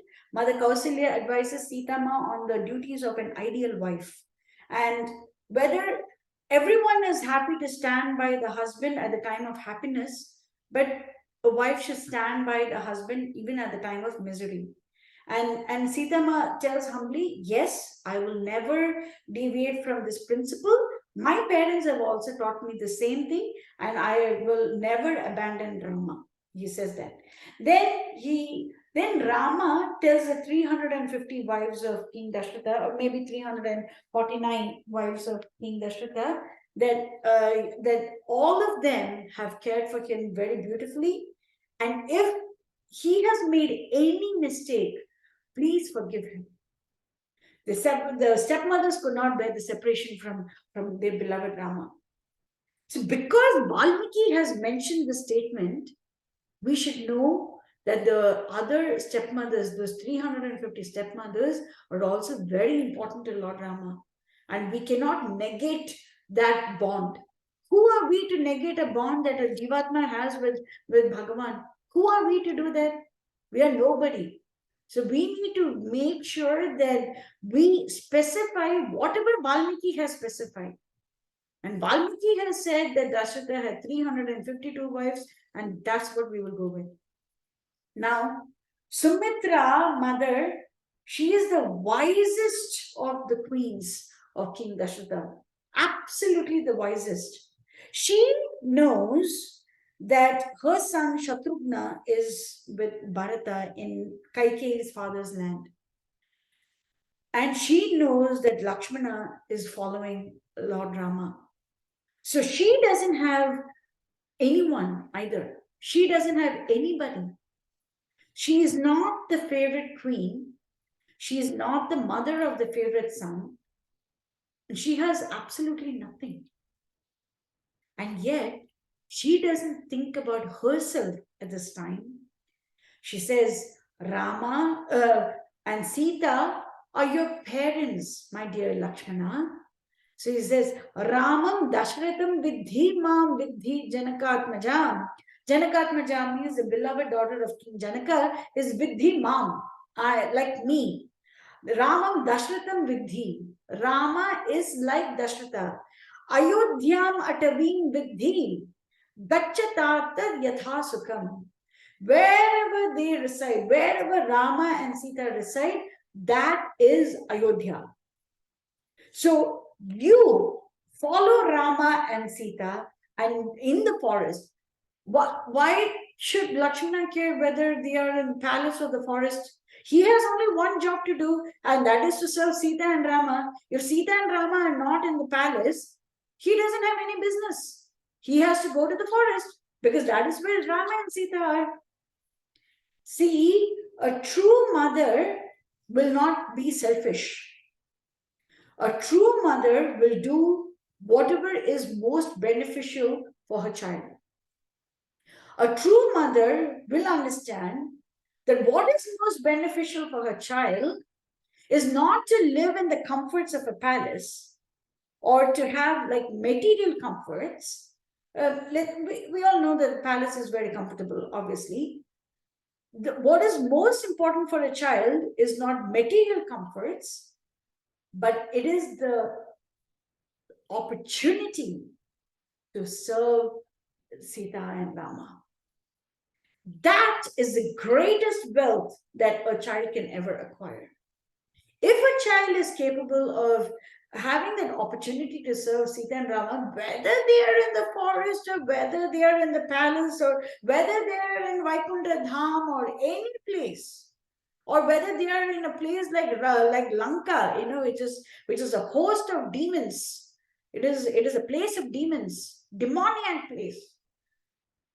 Of course, there were a couple of very good people also in there, like Vibhishna and his wife Sarma and all that. So there were a couple of very good people. But even in Lanka or in Vaikuntha Dham, Lakshmana had only one job to do, and that is to serve Sita and Rama. Whether it was the palace or the forest, he has only one job to do, to serve Sita and Rama. So a mother knows the significance of doing this service. A mother knows this.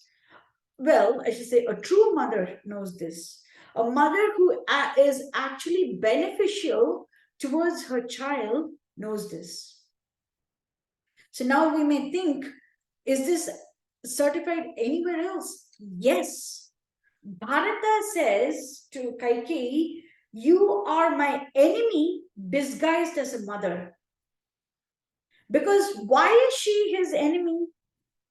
Because She wants him to be happy without Rama and Sita. How is it possible? Rama is a reservoir of happiness. Rama is a reservoir of all happiness. So how can anybody be happy without Rama? How is it possible? So this is a very basic concept, and Kaikeyi forgot this. And she wanted Bharata to be happy, independent of Rama and Sita. And that's why Bharata says, you are my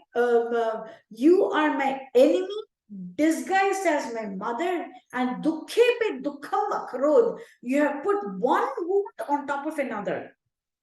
One wound. See, if we get a small scratch, that itself is very painful. But if we were to put another scratch in that same place, the pain is unbearable. So Bharata says, disguised as a mother, you have put one pain on top of the other.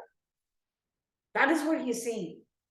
So the duty of a mother, if you want to know what the duty is, we have to look at Sumitra. Because we are not the parents of Rama, we are not in that level, right? Our children are not the incarnations of the Lord. But we can make sure that we put our children in the service of the Lord and not make them mind the discomforts of the forest or not make them crave for the pleasures of the palace, but make sure that they serve the Lord under all circumstances. When he was in the palace also, Lakshmana's job was to serve him. When he's in the forest also, it was his job to serve him. Of course, the service changed because in the forest he had to build parnashalas, and he had to build the hermitages and things like that, and he had to bring food. Those things were not needed in the palace, but he had to change his service, but still it was his responsibility to serve. And that was it. And this is what she says. And then Sumatra says, and then Dasharatha says, Sumatra, please take them in the chariot. Do not just abandon them. Let them not just walk right now. Please put them in the chariot. So SitaMa gets into the chariot. The attendants place all the weapons, the armors. So let's not think that Rama went without an armor. He had full martial attire. He had a golden armor as well. He had something called the iguana gloves. He had gloves as well. It's very easy to get calloused fingers when you shoot a lot of arrows. So those gloves actually protect the hands. So they had taken all of that also with him. It's not just bow and arrow and that is it.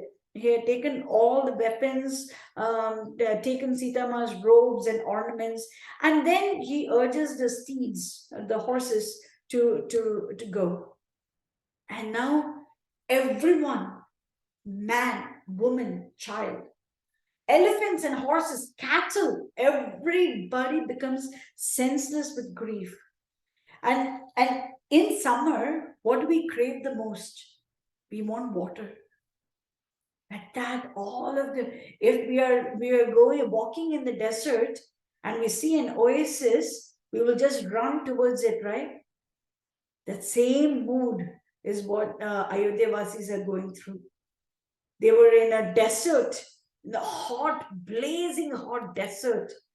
And Rama is the oasis, full of pristine, cool water, crystal clear water and shade. Rama is the oasis. He's the cool water. And they all ran towards him. They surround the chariot and they beg the horses to walk a little slowly. They beg the horses. They ask Sumatra, drive slowly. Because if they can see Rama for another fraction of a second, just another fraction, what's the speed? What is the speed of a horse? Like maybe 20 miles per hour, 30 miles per hour, whatever. But if the horses were to go just a little slower, just a smidge, for just another fraction of a second, they can look at Rama. And that image will stay burnished in their hearts, etched in their memories, for just that much longer. When will they get the chance to see Rama again? And remember, this was in Treta Yuga. In Treta Yuga, people lived for like 10,000 years. It's not the same as right now. 14 years for us is a very long time. 14 years in Treta Yuga was a very minuscule time. But for bhaktas, even that minuscule time away from Rama is like a huge eon.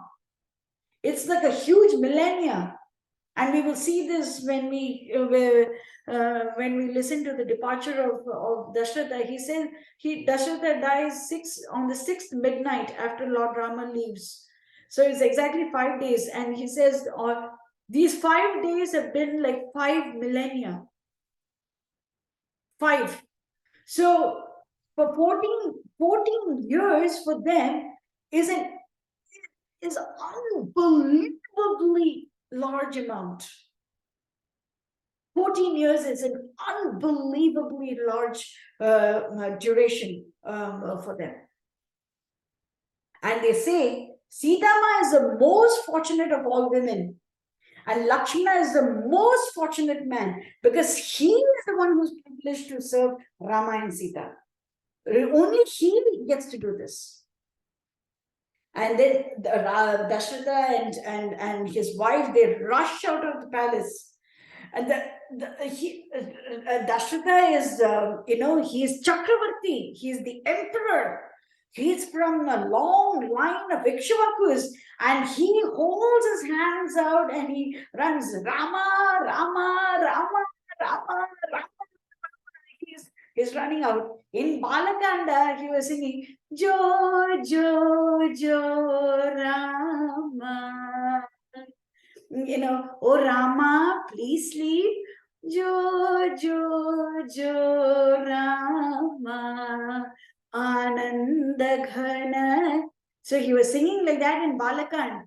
And over here he's singing Rama Bhadra Ra Shri Ramachandra Ra Tamarasalochana Sita Sameta Ra. Oh Rama, can you please, Rara, can you please come back? Oh Tamarasa Lochana, you beautiful lotus-eyed Rama, can you please come back with Sita? Can you please come back? Can you please come back? Rama, Rama, don't leave Rama, please come back, Rama. That's what he's saying. Rama, Rama, don't come back. Rama, Rama, Rama, Rama, please come back. Don't go away. Please come back. Rama, please come back. Rama, please come back. Now Rama sees his father, that proud monarch. He sees that proud, the lion amongst all kings, chasing in the dust, running behind him with his arms wide open. He tells Sumatra, Sumatra, drive faster. Now, the king says, stop, stop. Sumatra says, Rama is saying, Sumatra, drive faster, faster. Sumatra is confused. What should he do? What should he do? And people are writhing in agony. They're all crying, Rama, Sita, Lakshmana, Rama, Sita, Lakshmana. They're all crying. And Rama once again turns and he sees his mother and his father running behind him with this, running faster and faster. They're trying to chase him. They want to see Rama once again. They're trying to ask Sumatra to slow down the chariot. Rama, please come back. Please don't leave us. Please, please, please. Rama is doing this. And then once again, Rama says, Sumatra, drive faster. And the king says Sumatra to stop. So Sumatra, what should he do? Should he obey the orders of his king, or should he obey the orders of Rama? But what did we discuss? Rama will take care of the dharma of his bhaktas.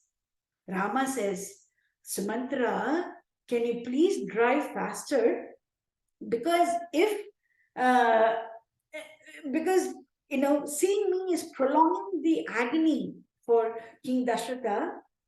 And if Dasharatha asks you, once you return, if Dasharatha asks you why you did not stop the chariot, just tell him that you could not hear amongst all the noise. You could not hear amongst the noise. Na ashraushyam iti rajanam upalabdho api vakshase chiram dukkhasya papishtam iti Rama tam abravit. Rama says this. So now we might think, isn't Rama asking Sumatra to lie? Yeah, in a way, because Sumatra heard the king heard the king, and the king said, "Please stop, please stop." And he's still going on, and so Rama says, what does he say? Iti Rajanam. So Rama is protecting the dharma of his father as a king. He didn't say, you tell my father that you could not hear. No, he says, you tell the king that you could not hear. Because what was the dharma? The dharma was for Rama to go off to the forest. The dharma was for the world to know that a king should fulfill his vows. And if Rama doesn't go, he would make his father, the king, the emperor, the Chakravarti, a liar. He would make him do that. So to protect the dharma of everyone involved, he says, go ahead and you say this. So this is almost, this is like a comparison. This is almost like Krishna asking Yudhishthira to say that Ashwatthama died. This is almost like that. Was Ashwatthama actually killed? No. But Krishna says, you go ahead and say this. It is fine. Okay. So, and of course, Bhima does kill an elephant by the name of Ashwatthama. And so Yudhishthira didn't lie, but he need not have worried about that, because if Krishna says, you go ahead and say this, I am saying that it is okay, Yudhishthira need not have worried at all. And this is why after this, Yudhishthira's chariot, which used to float because he was so truthful, Yudhishthira's chariot started going on the ground. So people think that it is because he lied. That is not true. It is because he thought that he knows more about dharma. For that one split second, he thought that he knows more about dharma than Krishna. And that's why he asked his brother to kill an elephant by the name of Ashwatthama so that he can say this without lying. So we have to understand Shastras only through the guidance of good teachers, through bona fide teachers. My previous temple president actually said this story. So that's what I'm relaying over here. And the same way, over here, Rama is saying, Sumatra, it is okay. I'm telling you, you go ahead and you tell the king that you could not hear this. So it is up to Rama to determine what is right and what is wrong. Because we might not have the complete context. We are very finite, very tiny-brained people. Very tiny brains. And we do not have the ability to look at the full picture. Rama is infinite. He is Vibhu. We are Anu. He is Vibhu. He knows the full picture. And he says, Sumatra, I want you to do this. Go faster. Then Sumatra drives. Because Sumatra is already aware of Rama's divinity. Let us not forget that. Sumatra is already aware of Rama's divinity. So the Supreme Lord is telling him, you go ahead and say this. Sumatra doesn't care about anything else at all. Yes, Rama has given me the sanction. I'm going to go. And then the people follow him with greater speed, but they're not able to keep up.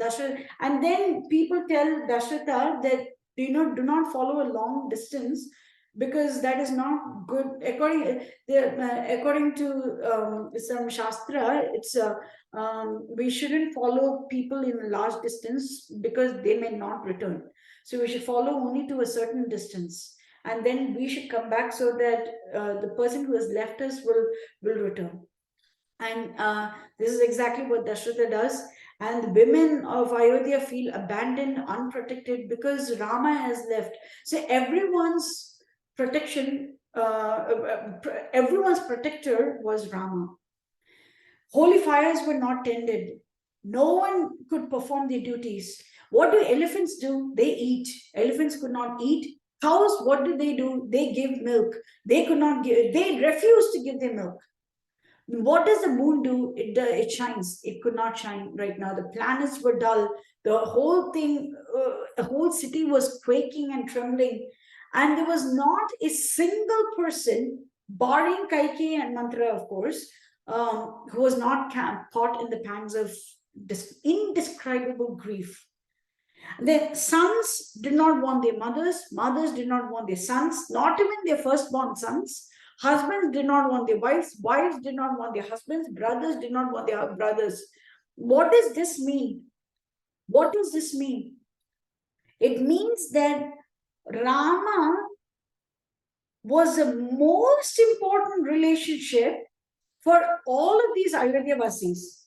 He was the most important relationship. So when something happened to Rama, they didn't really care about anything else. So it is not as if, okay, my son is the most important thing, and then Rama is like third important or fourth important. No. Rama is the first important thing, and then is the most important relationship that I need to harbor. My relationship with Rama is the most important thing, and then we have other relationships. This is what the Ayodhyavasis are showing us. And what does Rama ultimately do? He takes every single Ayodhyavasi, and mind you, not just the human beings, even the worms, even the trees, every single living entity goes back with him to their Ayodhya Dham. He does that because when the main relationship that a person has is with the Lord is not going to not reciprocate. He will reciprocate. Then Dasharatha curses Kaikeyi.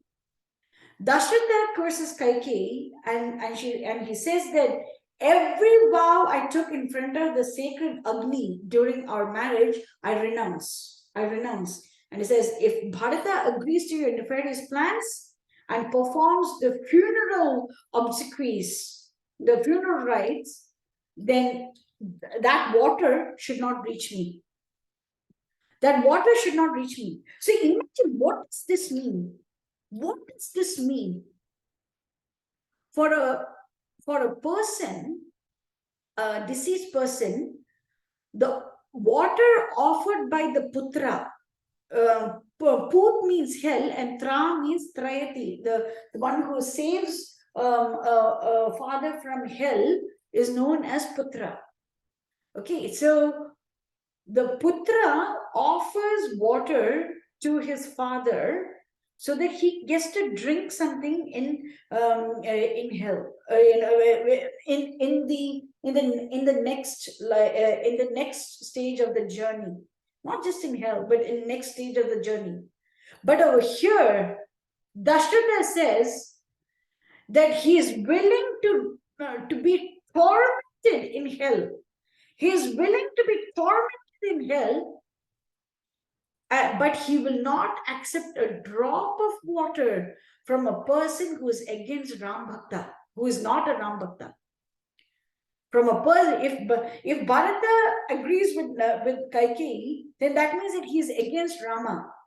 And if that happens, I don't want anything from Bharata, not even after death. Hell is a torturous place to be in.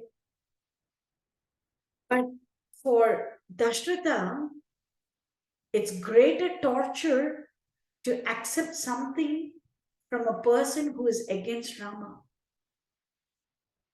This is the level of love that he has for Rama.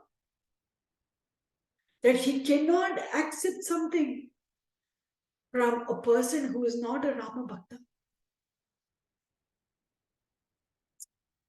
My God, it's Bharata te pratitaha syad rajyam prapim idam abhyayam Yanmitsa tadyatpitra artham ma ardham tad dattam agamat. I do not want the water that he gives during the funeral rites. I do not want it. I do not want it. And then he turns towards Kausalya and he goes to Kausalya's palace. This is also very significant. We've already seen that Kausalya has a palace, and then we've seen that the Rama has another palace. So shouldn't Dasharatha logically go to Rama's palace right now? No, he goes to Kausalya's palace because Rama spent his childhood days, his balak, that balyam, that kaishoram, all of those beautiful, tender moments were spent in Kausalya's palace. So he says, "You take me to Kausalya's palace because my Rama is there." Because Dasharatha sees Rama as a very little child. As a little child. He doesn't see him for the grown-up that he is. He doesn't see him for. He doesn't see him as the grown-up. He just sees him as a tender little boy who still needs his mother, who is still playing with his mother. And therefore he just wants those memories. Those are the most beautiful for him. Therefore he says, "Please take me to Kaushalya's palace." So now he says, formerly my son was covered with sunwood paste. Now he's covered with dust. He used to sleep on couches. He is now sleeping under the tree. He used to have soft pillows, is now using a rough stone as his pillow. And Janaki is now walking in the forest. And he says that my eyes have gone along with Rama. And I cannot even look at the mother of my son for whom I prayed for 60,000 years. Remember the significance of these words. The moment Dasharatha was saying this, that Rama is now sleeping on the bed of leaves, sleeping under a tree on a bed of leaves, using a boulder as a pillow, and he says that his eyes have gone out with Rama. This is literally true, because at this very time, Rama was on the banks of river Tamasa and he was sleeping under a tree using a boulder as his pillow. So Dasharatha, his eyes, he is not using his eyes to see nonsensical things. He's seeing the pastimes of the Lord. Imagine this is the bhakti of King Dasharatha. The moment Rama was actually reclining on the base of the tree, on the bed of leaves with SitaMa, he was actually reclining over there using a stone, a hard stone as his pillow. That is what Dasharatha is describing over here. It is not even possible for us to believe that such bhakti can exist. Imagine being able to see the Lord's pastime like this, seated in one place and looking at another.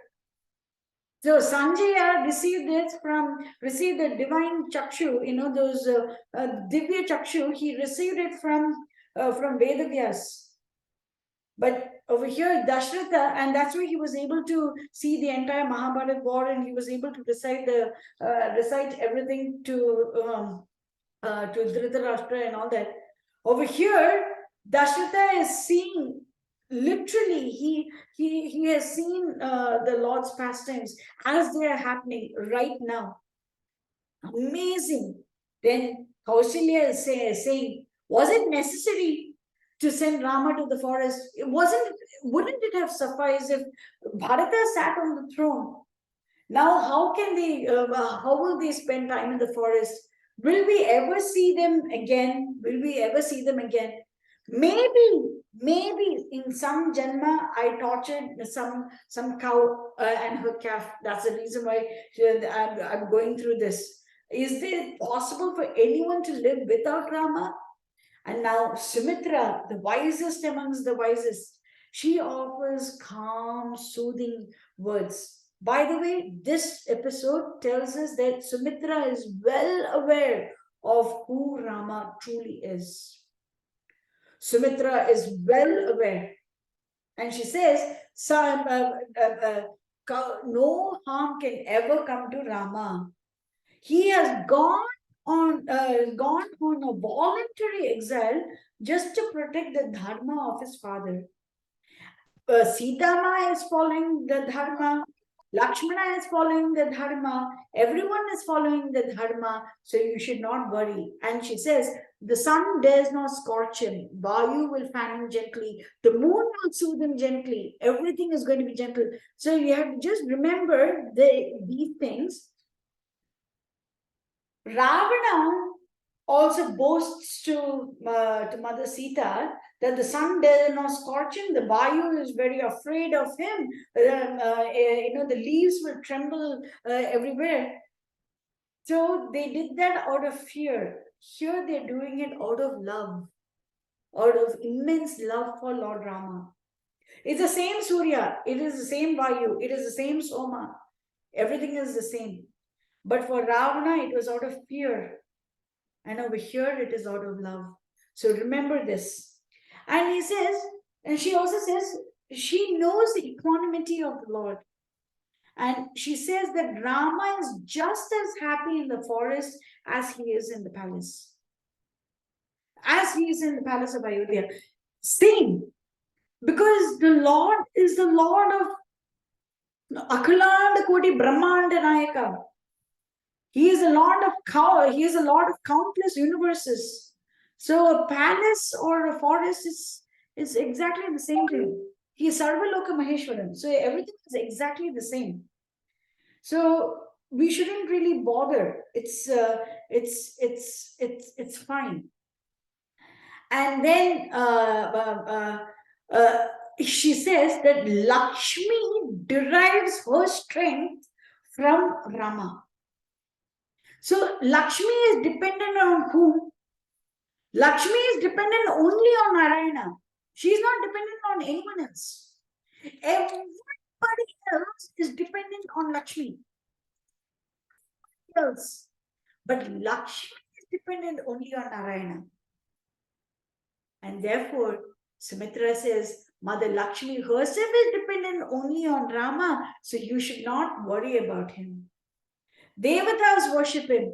Rama and Lakshmana and Sita will definitely come back, and Rama and Sita will be coronated.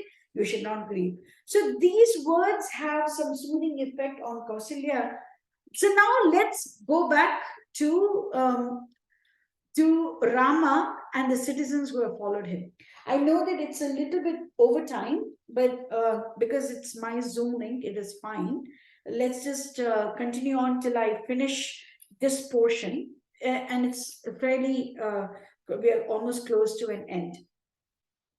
So the aged citizens, there are three types of elders: elders in Vayasa, elders in Jnanina, and elders in Ojasa.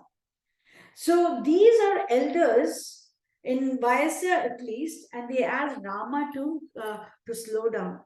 But Rama sees these old Brahmanas running after the chariot. What does he do? He gets down from the chariot and he walks with him. He walks slowly with the elders. He doesn't say, okay, he doesn't say, okay, please hurry, no. He walks with them. This is Rama. Can we even believe such a person can exist? Yes, because this is what Valmiki has said. But the sages are still sad that Rama is still intent on walking towards the forest. He's still intent on walking towards the forest. So because he his intent, the sages say that the only thing that we have right now are the canopies from the Vajpayee Yajna, white canopies for Vajpayee Yajna. So this one we are willing to give it to you so that the sun will not scorch you, Rama. This is the only thing that we have. And they say, it's not just us. Even the birds and animals are praying that you don't go. Forget about the birds and animals. At least they can move. The trees are crying, Rama. The trees are crying because they are not capable of following you. They are fixed on the ground, Rama. So they are crying because they are not following you. Plants are crying. The trees are crying. Anagantam ashaktaha tvamulehi. Mulehi means they are firmly fixed on the ground. Udrita vegabihi unnata vayu vegena vikroshanti iva padapaha. Padapa means is tree. They are eating via their feet. They are eating via their roots. So they are crying because they cannot follow you.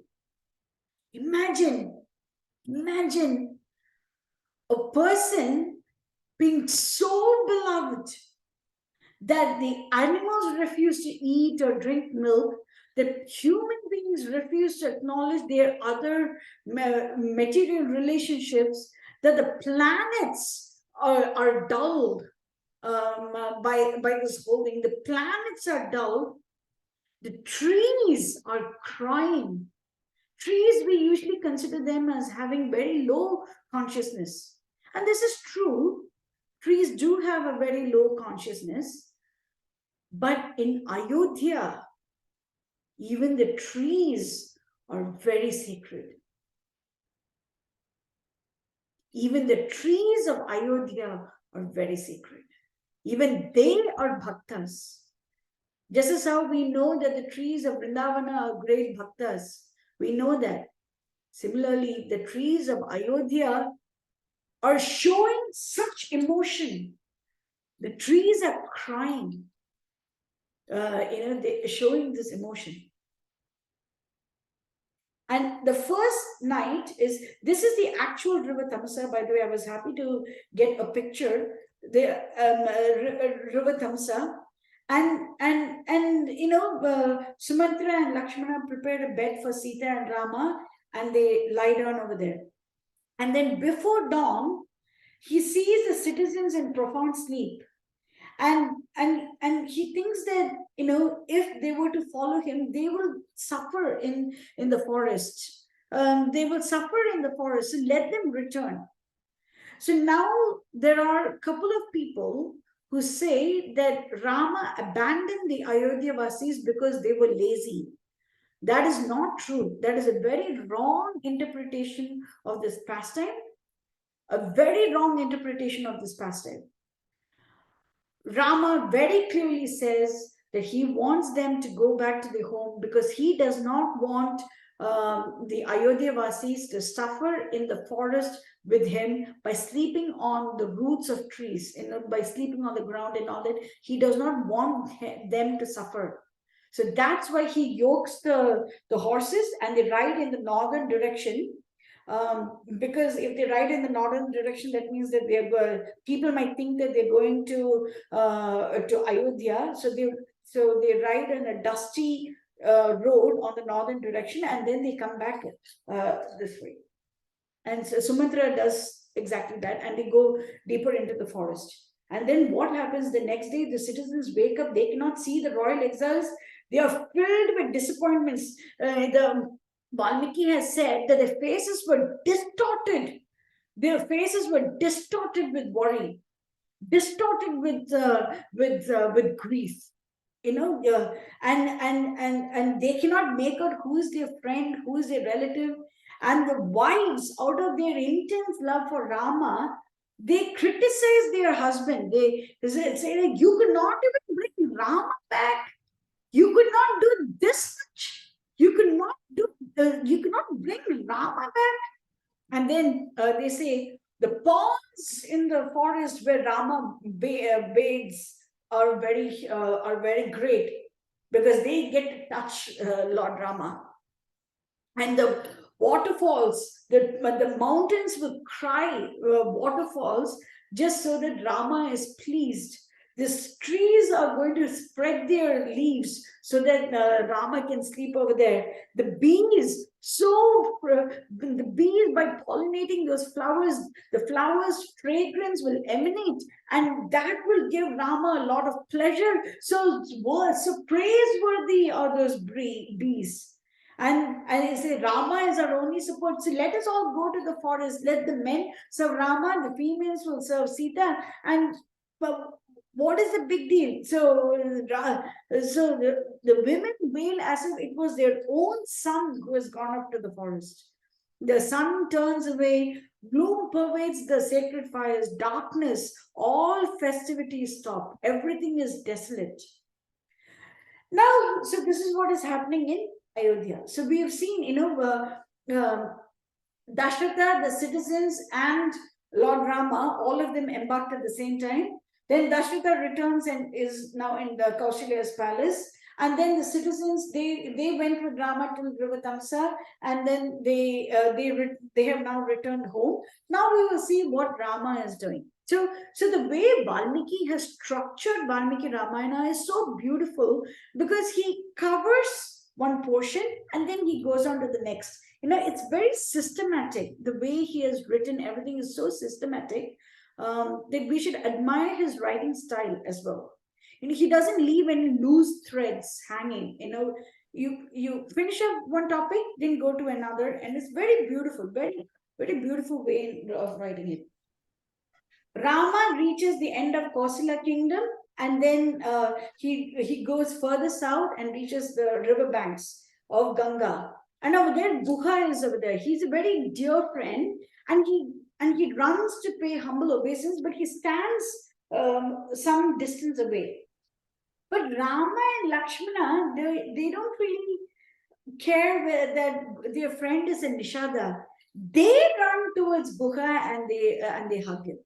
They run towards Guha. So imagine what great Bhakta Guha is, that the Supreme Lord comes running towards him to embrace him. And then Guha offers whatever little he can. He offers, the food. He is the king of Nishada, so obviously he is pretty well off. So he offers foods, conveyances, articles of luxury, and everything. But Rama says, no, I just want some food I just need some fodder for the horses. That's all I need. Guha immediately hastens to comply. Guha teaches us that we should serve the Lord the way he wants and not the way we want to serve him. This is very important. Guha is the first out of 3 examples where devotees show that they want to serve the Lord in a particular way, but then the Lord wants something else, and they change. The first example is Guha, the next example is Bharata, third example is Hanuman. There are 3 different examples, and Guha shows that we need to follow whatever Lord Rama wants. So he had done this beautiful preparation, the couches and all that stuff, but Rama says no. So Guha doesn't say, Rama, I spent so much time doing everything for you. You should accept something. Come on, it's not fair. He doesn't say something like that. He says, okay, I will immediately give food for the horses, and he hastens to comply all of that. And Rama just drinks some water from River Ganga. Lakshmana brings some water from River Ganga. Rama just has it. By the way, this is the 3rd night that Rama is fasting. The first night was the night of Sri Ramanavami, when he was fasting under the instructions of sage Vasishtha.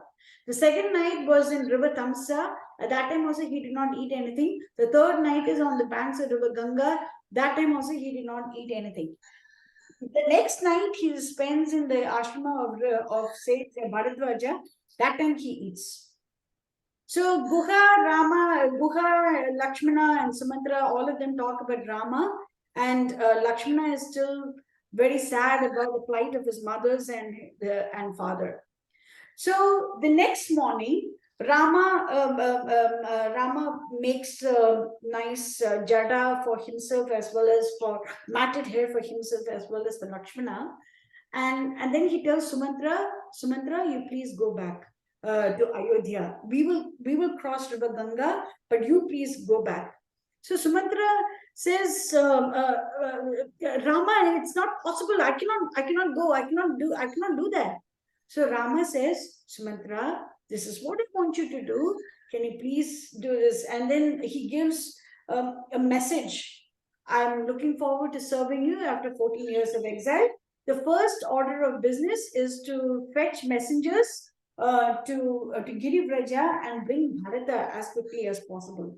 And he also sends a message to Bharata that Bharata, you please take care of Kaikeyi,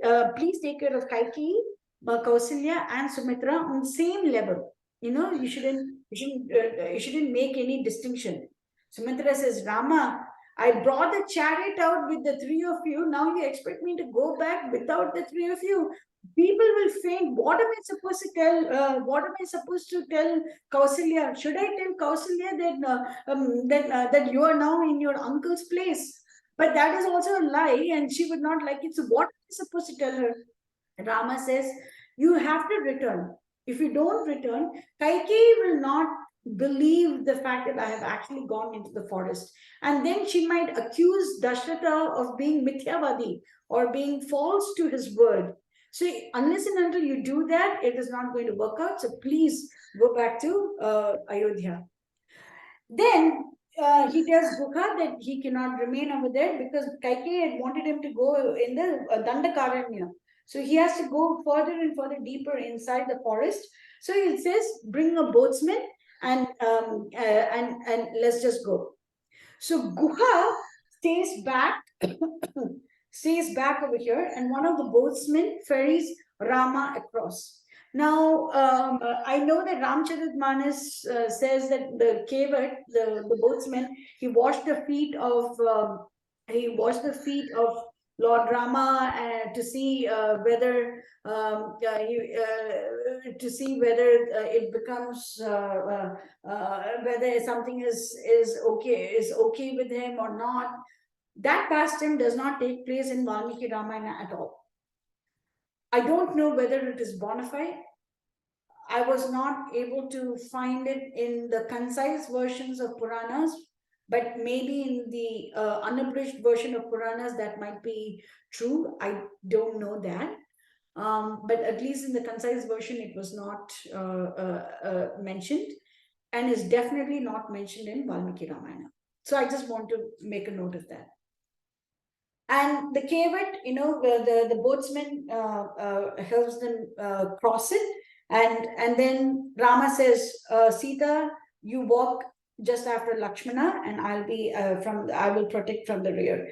And then once again, Rama tells Lakshmana, can you go back? Why don't you go back to Ayodhya? And why don't you take care of Sumitra and Kausalya? And Lakshmana says, no, I will not do that.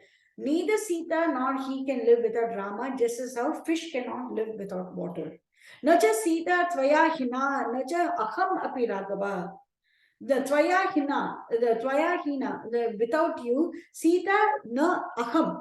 We can say, muhurtam api jiva avo. Muhurtam, not even for a moment can we live. Jalan matsyava iva udhritav. Jalan means water, matsya means fish. Just as a fish cannot live without water, oh my dear Rama, Sita and I cannot live without you.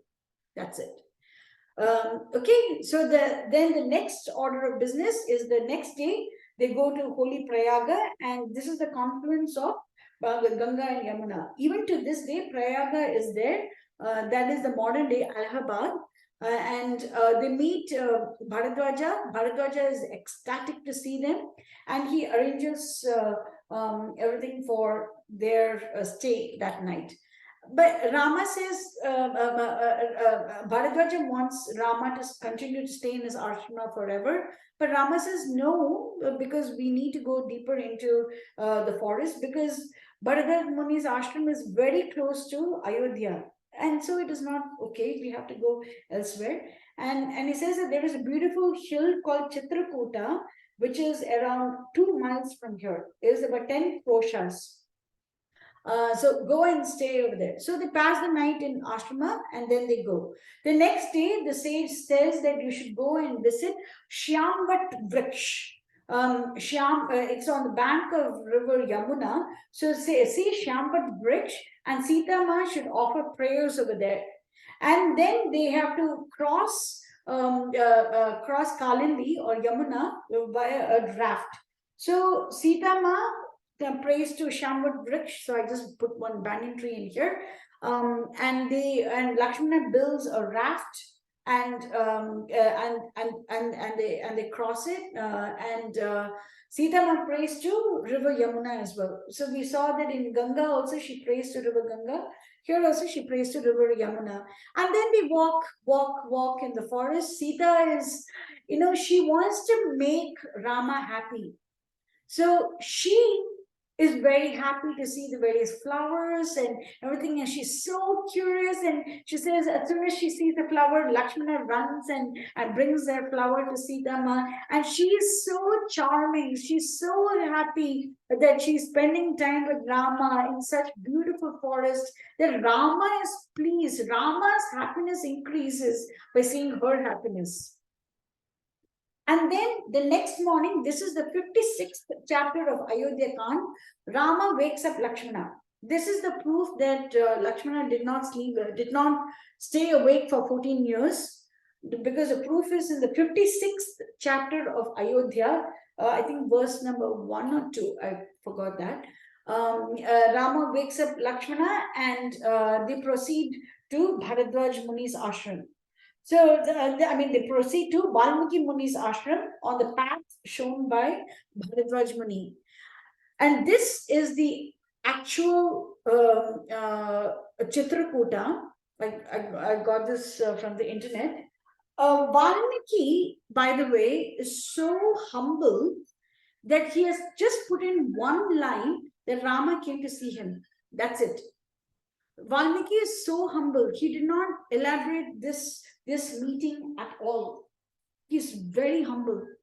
Rama asks Lakshmana to build a cottage in Citrakuta. They do Griha Shanti prayers, and Rama erects altars to worship Lord Vishnu, and they live a very peaceful and happy life near Malyavati river.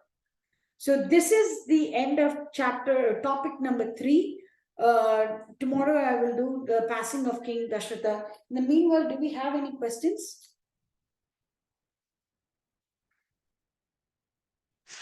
Mataji, I think yesterday someone asked this question and I'm not sure of the answer myself. Why were they asked to mat their locks? That's because Kaikeyi asked them to do so. Okay. Is there any okay, fair enough. The significance is that is how the ascetics behave, right? Okay. Matted locks and all that. So part of Kaikeyi's boon was that Rama wear matted locks, deer skin, and bark of robes. Robes of the tree bark.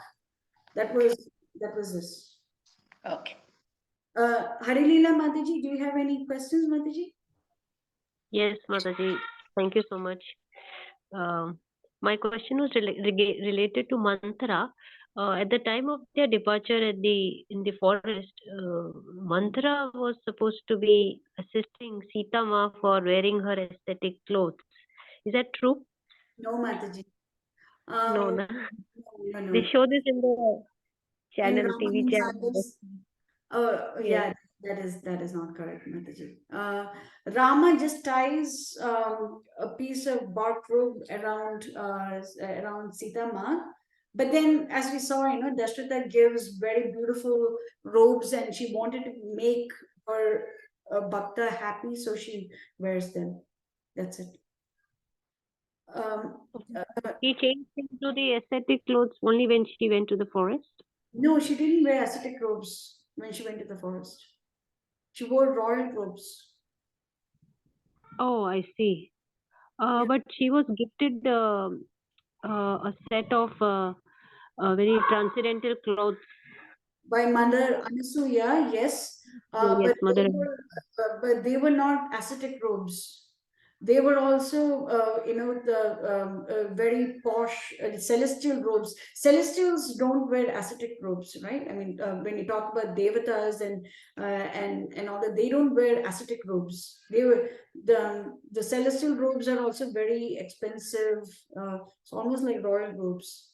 So that's what she gave SitaMa. I see. And those are not, the color was not orange. No. We know two different colors because it's very clearly specified. One is the yellow sari with golden border. The other is red sari. Okay. It's very clearly specified. Ravana says it, Rama says it, Hanuman says it, that the day she was kidnapped, she was wearing yellow sari. And the day she jumped in the fire and she came out, she was wearing red color sari. Yes, which day was that when she went into the fire? That was about 2 days before Sri Ramanavami. Sorry, According to before Valmiki. she. So Sorry, in Valmiki Ramayana's time, Ravana was killed on Sashti. Okay. Um, so yes, we know that Vijay Dashmi, or Sri Rama Vijayotsava, that is the 10th day and all that. So that happened in the latest Treta Yuga. But in Valmiki Ramayana's time, which took place much before the 28th Treta Yuga, it's quite likely the 24th Treta Yuga, Lord leaves the house. He was supposed to be crowned the king on Bharata's 25th birthday. But he instead, he leaves, which is the day after Sri Ramanavami. But he leaves Ayodhya on Bharata's birthday, on appearance day. He returns on that day and he is crowned the next day. And therefore, Ravana kidnapped Mother Sita at the beginning of the 14th year. At the beginning, or just the end of the 13th year, the beginning of 14th year is when Ravana kidnapped Mother Sita. 10 months later, Hanuman met her in Ashok Vatika, because SitaMa says that Ravana had given her only 12 months. After that, he's going to chop her up and eat her for breakfast. And so SitaMa says that out of those 12 months, only 2 months are remaining, which means that 10 months after kidnap is when Hanuman meets SitaMa, and Rama, Lakshmana, and the entire Valmiki, entire Vanara army arrive in Lanka on Gaur Purnima, which is the Purnima of Falgun Mas. War starts the next day. And this Indrajit is killed on Chaturdasi. Ravana starts on New Moon Day and on Amavasya, on New Moon Day. And then he's killed after 7 days and nights of war. That means on Sashti, on the 6th, he dies.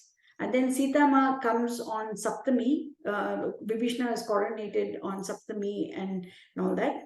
And then one day they spend in making sure that the Vanaras are given a lot of importance. So Vibhishna gives a lot of gifts.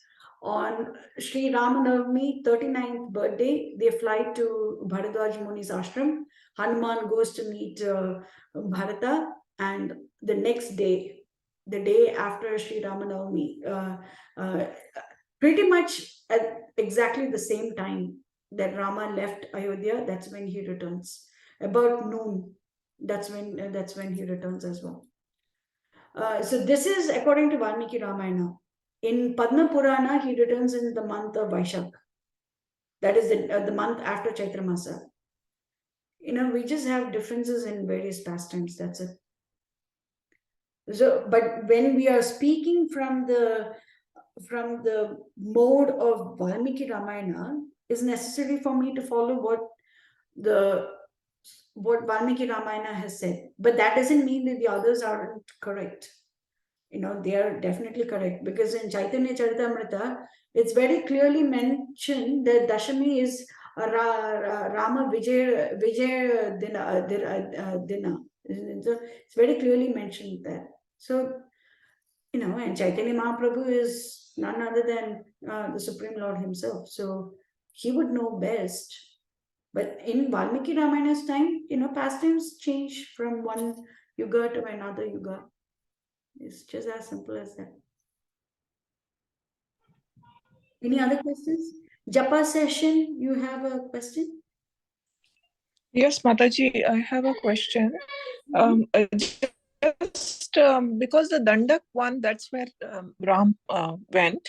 So was it like a calculated thing by Keke to send Rama there? Because it is even now, even in today's date, these are very dense forests. So we can imagine in those days what it would have been. So is it like her design to get him into trouble? And also having those jewelry on Sita, maybe that is inviting more trouble for her in those days. No. Jewelry on Sita, Kaikeyi did not really have any designs that. And everyone knows, that Rama is more than capable of protecting SitaMa. Everyone knows that even Kaikeyi is not immune to this knowledge. And it wasn't. She definitely wanted Rama to go off to Dandakaranya, but we will see when we come to Aranyakand, we will see that Dandakaranya is not the only forest that Rama goes to. Yes, SitaMa was kidnapped from Dandakaranya, but then Rama then goes off to Krauncharanya as well. There is another forest. But Danda, like it was to make things difficult for Ram, yeah. Yeah. Most certainly, yes. Danda was one of the sons of Ikshvaku. And we will see this in Uttarakhand, that Danda incurred a curse from Shukracharya, who is also known as Ushana, and because of which that entire place around Shukracharya's ashrama for some many yojanas, it just was completely, turned to some barren, land, and that later on became this Dandakaranya forest. The Aranya means forest, and Danda's forest is Dandakaranya. And then sages came and lived over there. So maybe from Kaikeyi's point of view, this was the main forest in Bharatvarsha. And therefore, she just said that Rama has to go and stay in Dandakaranya. That's pretty much it. And were the Rakshasas like they were really eating human beings? They were there in the. Yeah, they were all cannibals. All of them were cannibals. Even Ravana, Kumbhakarna, cannibals. They ate human. And they knew all those, all those higher powers, like to change their form and everything. They how did they get that? Because they were so lowly in their tendencies. Yeah, but so they have the tamasic quality. So even Shuktika is known as Kamarupini. So Kamarupini means they have the ability to change the form. Actually, all Vanaras are also Kamarupas. All Vanaras have the ability to change forms. And we know that Hanuman changed forms multiple times, like an ascetic, and he changed sizes and everything. But not Hanuman. All the Vanaras had them. So when all the Vanaras come back to Ayodhya, they all assume the form of human beings, all of them. So to make it very easy for the Ayodhyavasis to interact with them, because they were all huge giants. They were like as tall as mountains, and human beings are pretty small when compared to that, right? So it's kind of difficult to do that. So all of them shrunk down to the size of very handsome human beings, handsome men, and that's how they interacted. So ability to change forms, yeah, sure. Asuras had them, Vanaras had them. There are many unbelievable things Valmiki Ramayana talks about mountains that could fly. Wow. Yeah, oh yeah. Mayanak Parvat was a mountain that could fly. It had wings and it could fly. And these are unbelievable things. We don't understand how something like this can happen, but they existed. There are many species of animals mentioned Mhm. are not right that we don't have right now, or maybe we are not able to see them. So in Lanka, there were 4 tusked elephants. They had Wow. 6 tusks. Oh my God. And there was blue colored deer called a rurus. Blue colored deer. We don't see deer that are blue in color, right? We see them as usually brownish or something like that. Mhm. But yeah. So there was another animal called sharaba, which is almost like lion but had 6 feet.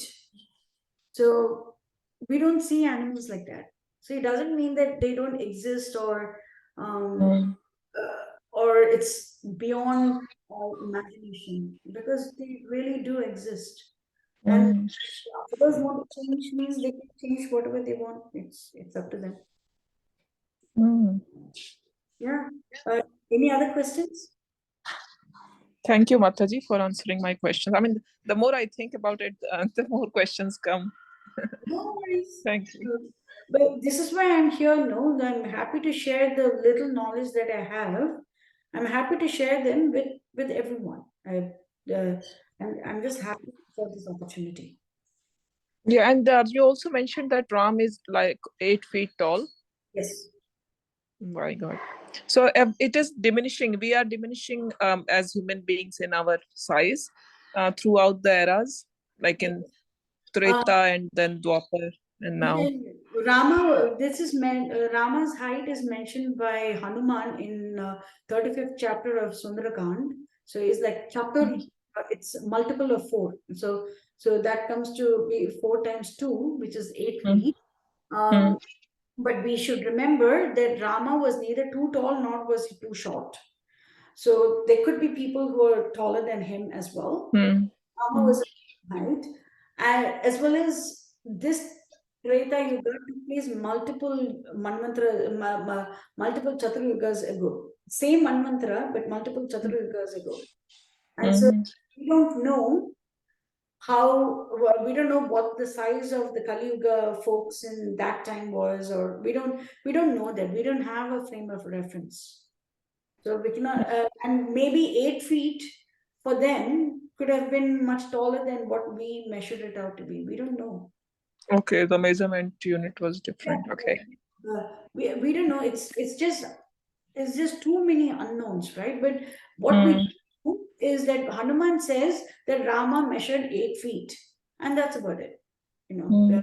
This is what he said. So imagine Rama and Lakshmana, they were like twins, both of them same height, same everything, except for the color.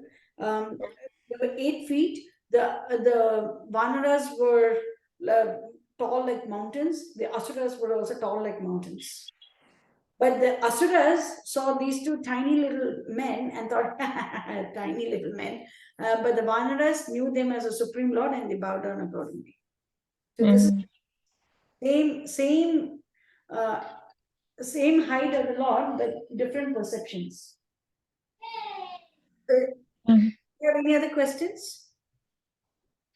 Yeah, I will have questions more, but as we go further, because there's a lot I have to ask. Sure. And you have my number too, right, Mataji? So you can always contact me as well. Yeah, sure, Mataji. Thank But you so much. definitely, please ask questions. Arjuna asked questions just so that his doubts could be cleared, because doubts are like demons.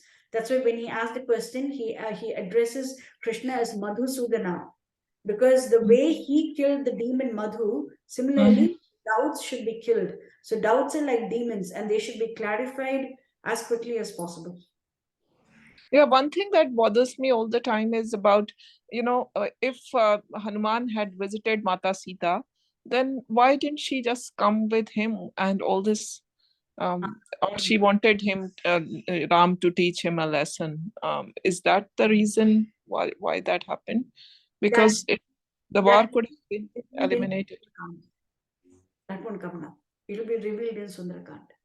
Because I want us to raise the consciousness a little bit more, and then let's go on to this answer.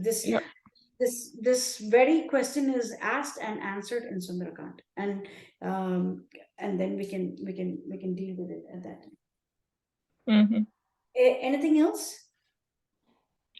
Thank you, Mataji, for enlightening us. It was just fabulous. Thank you.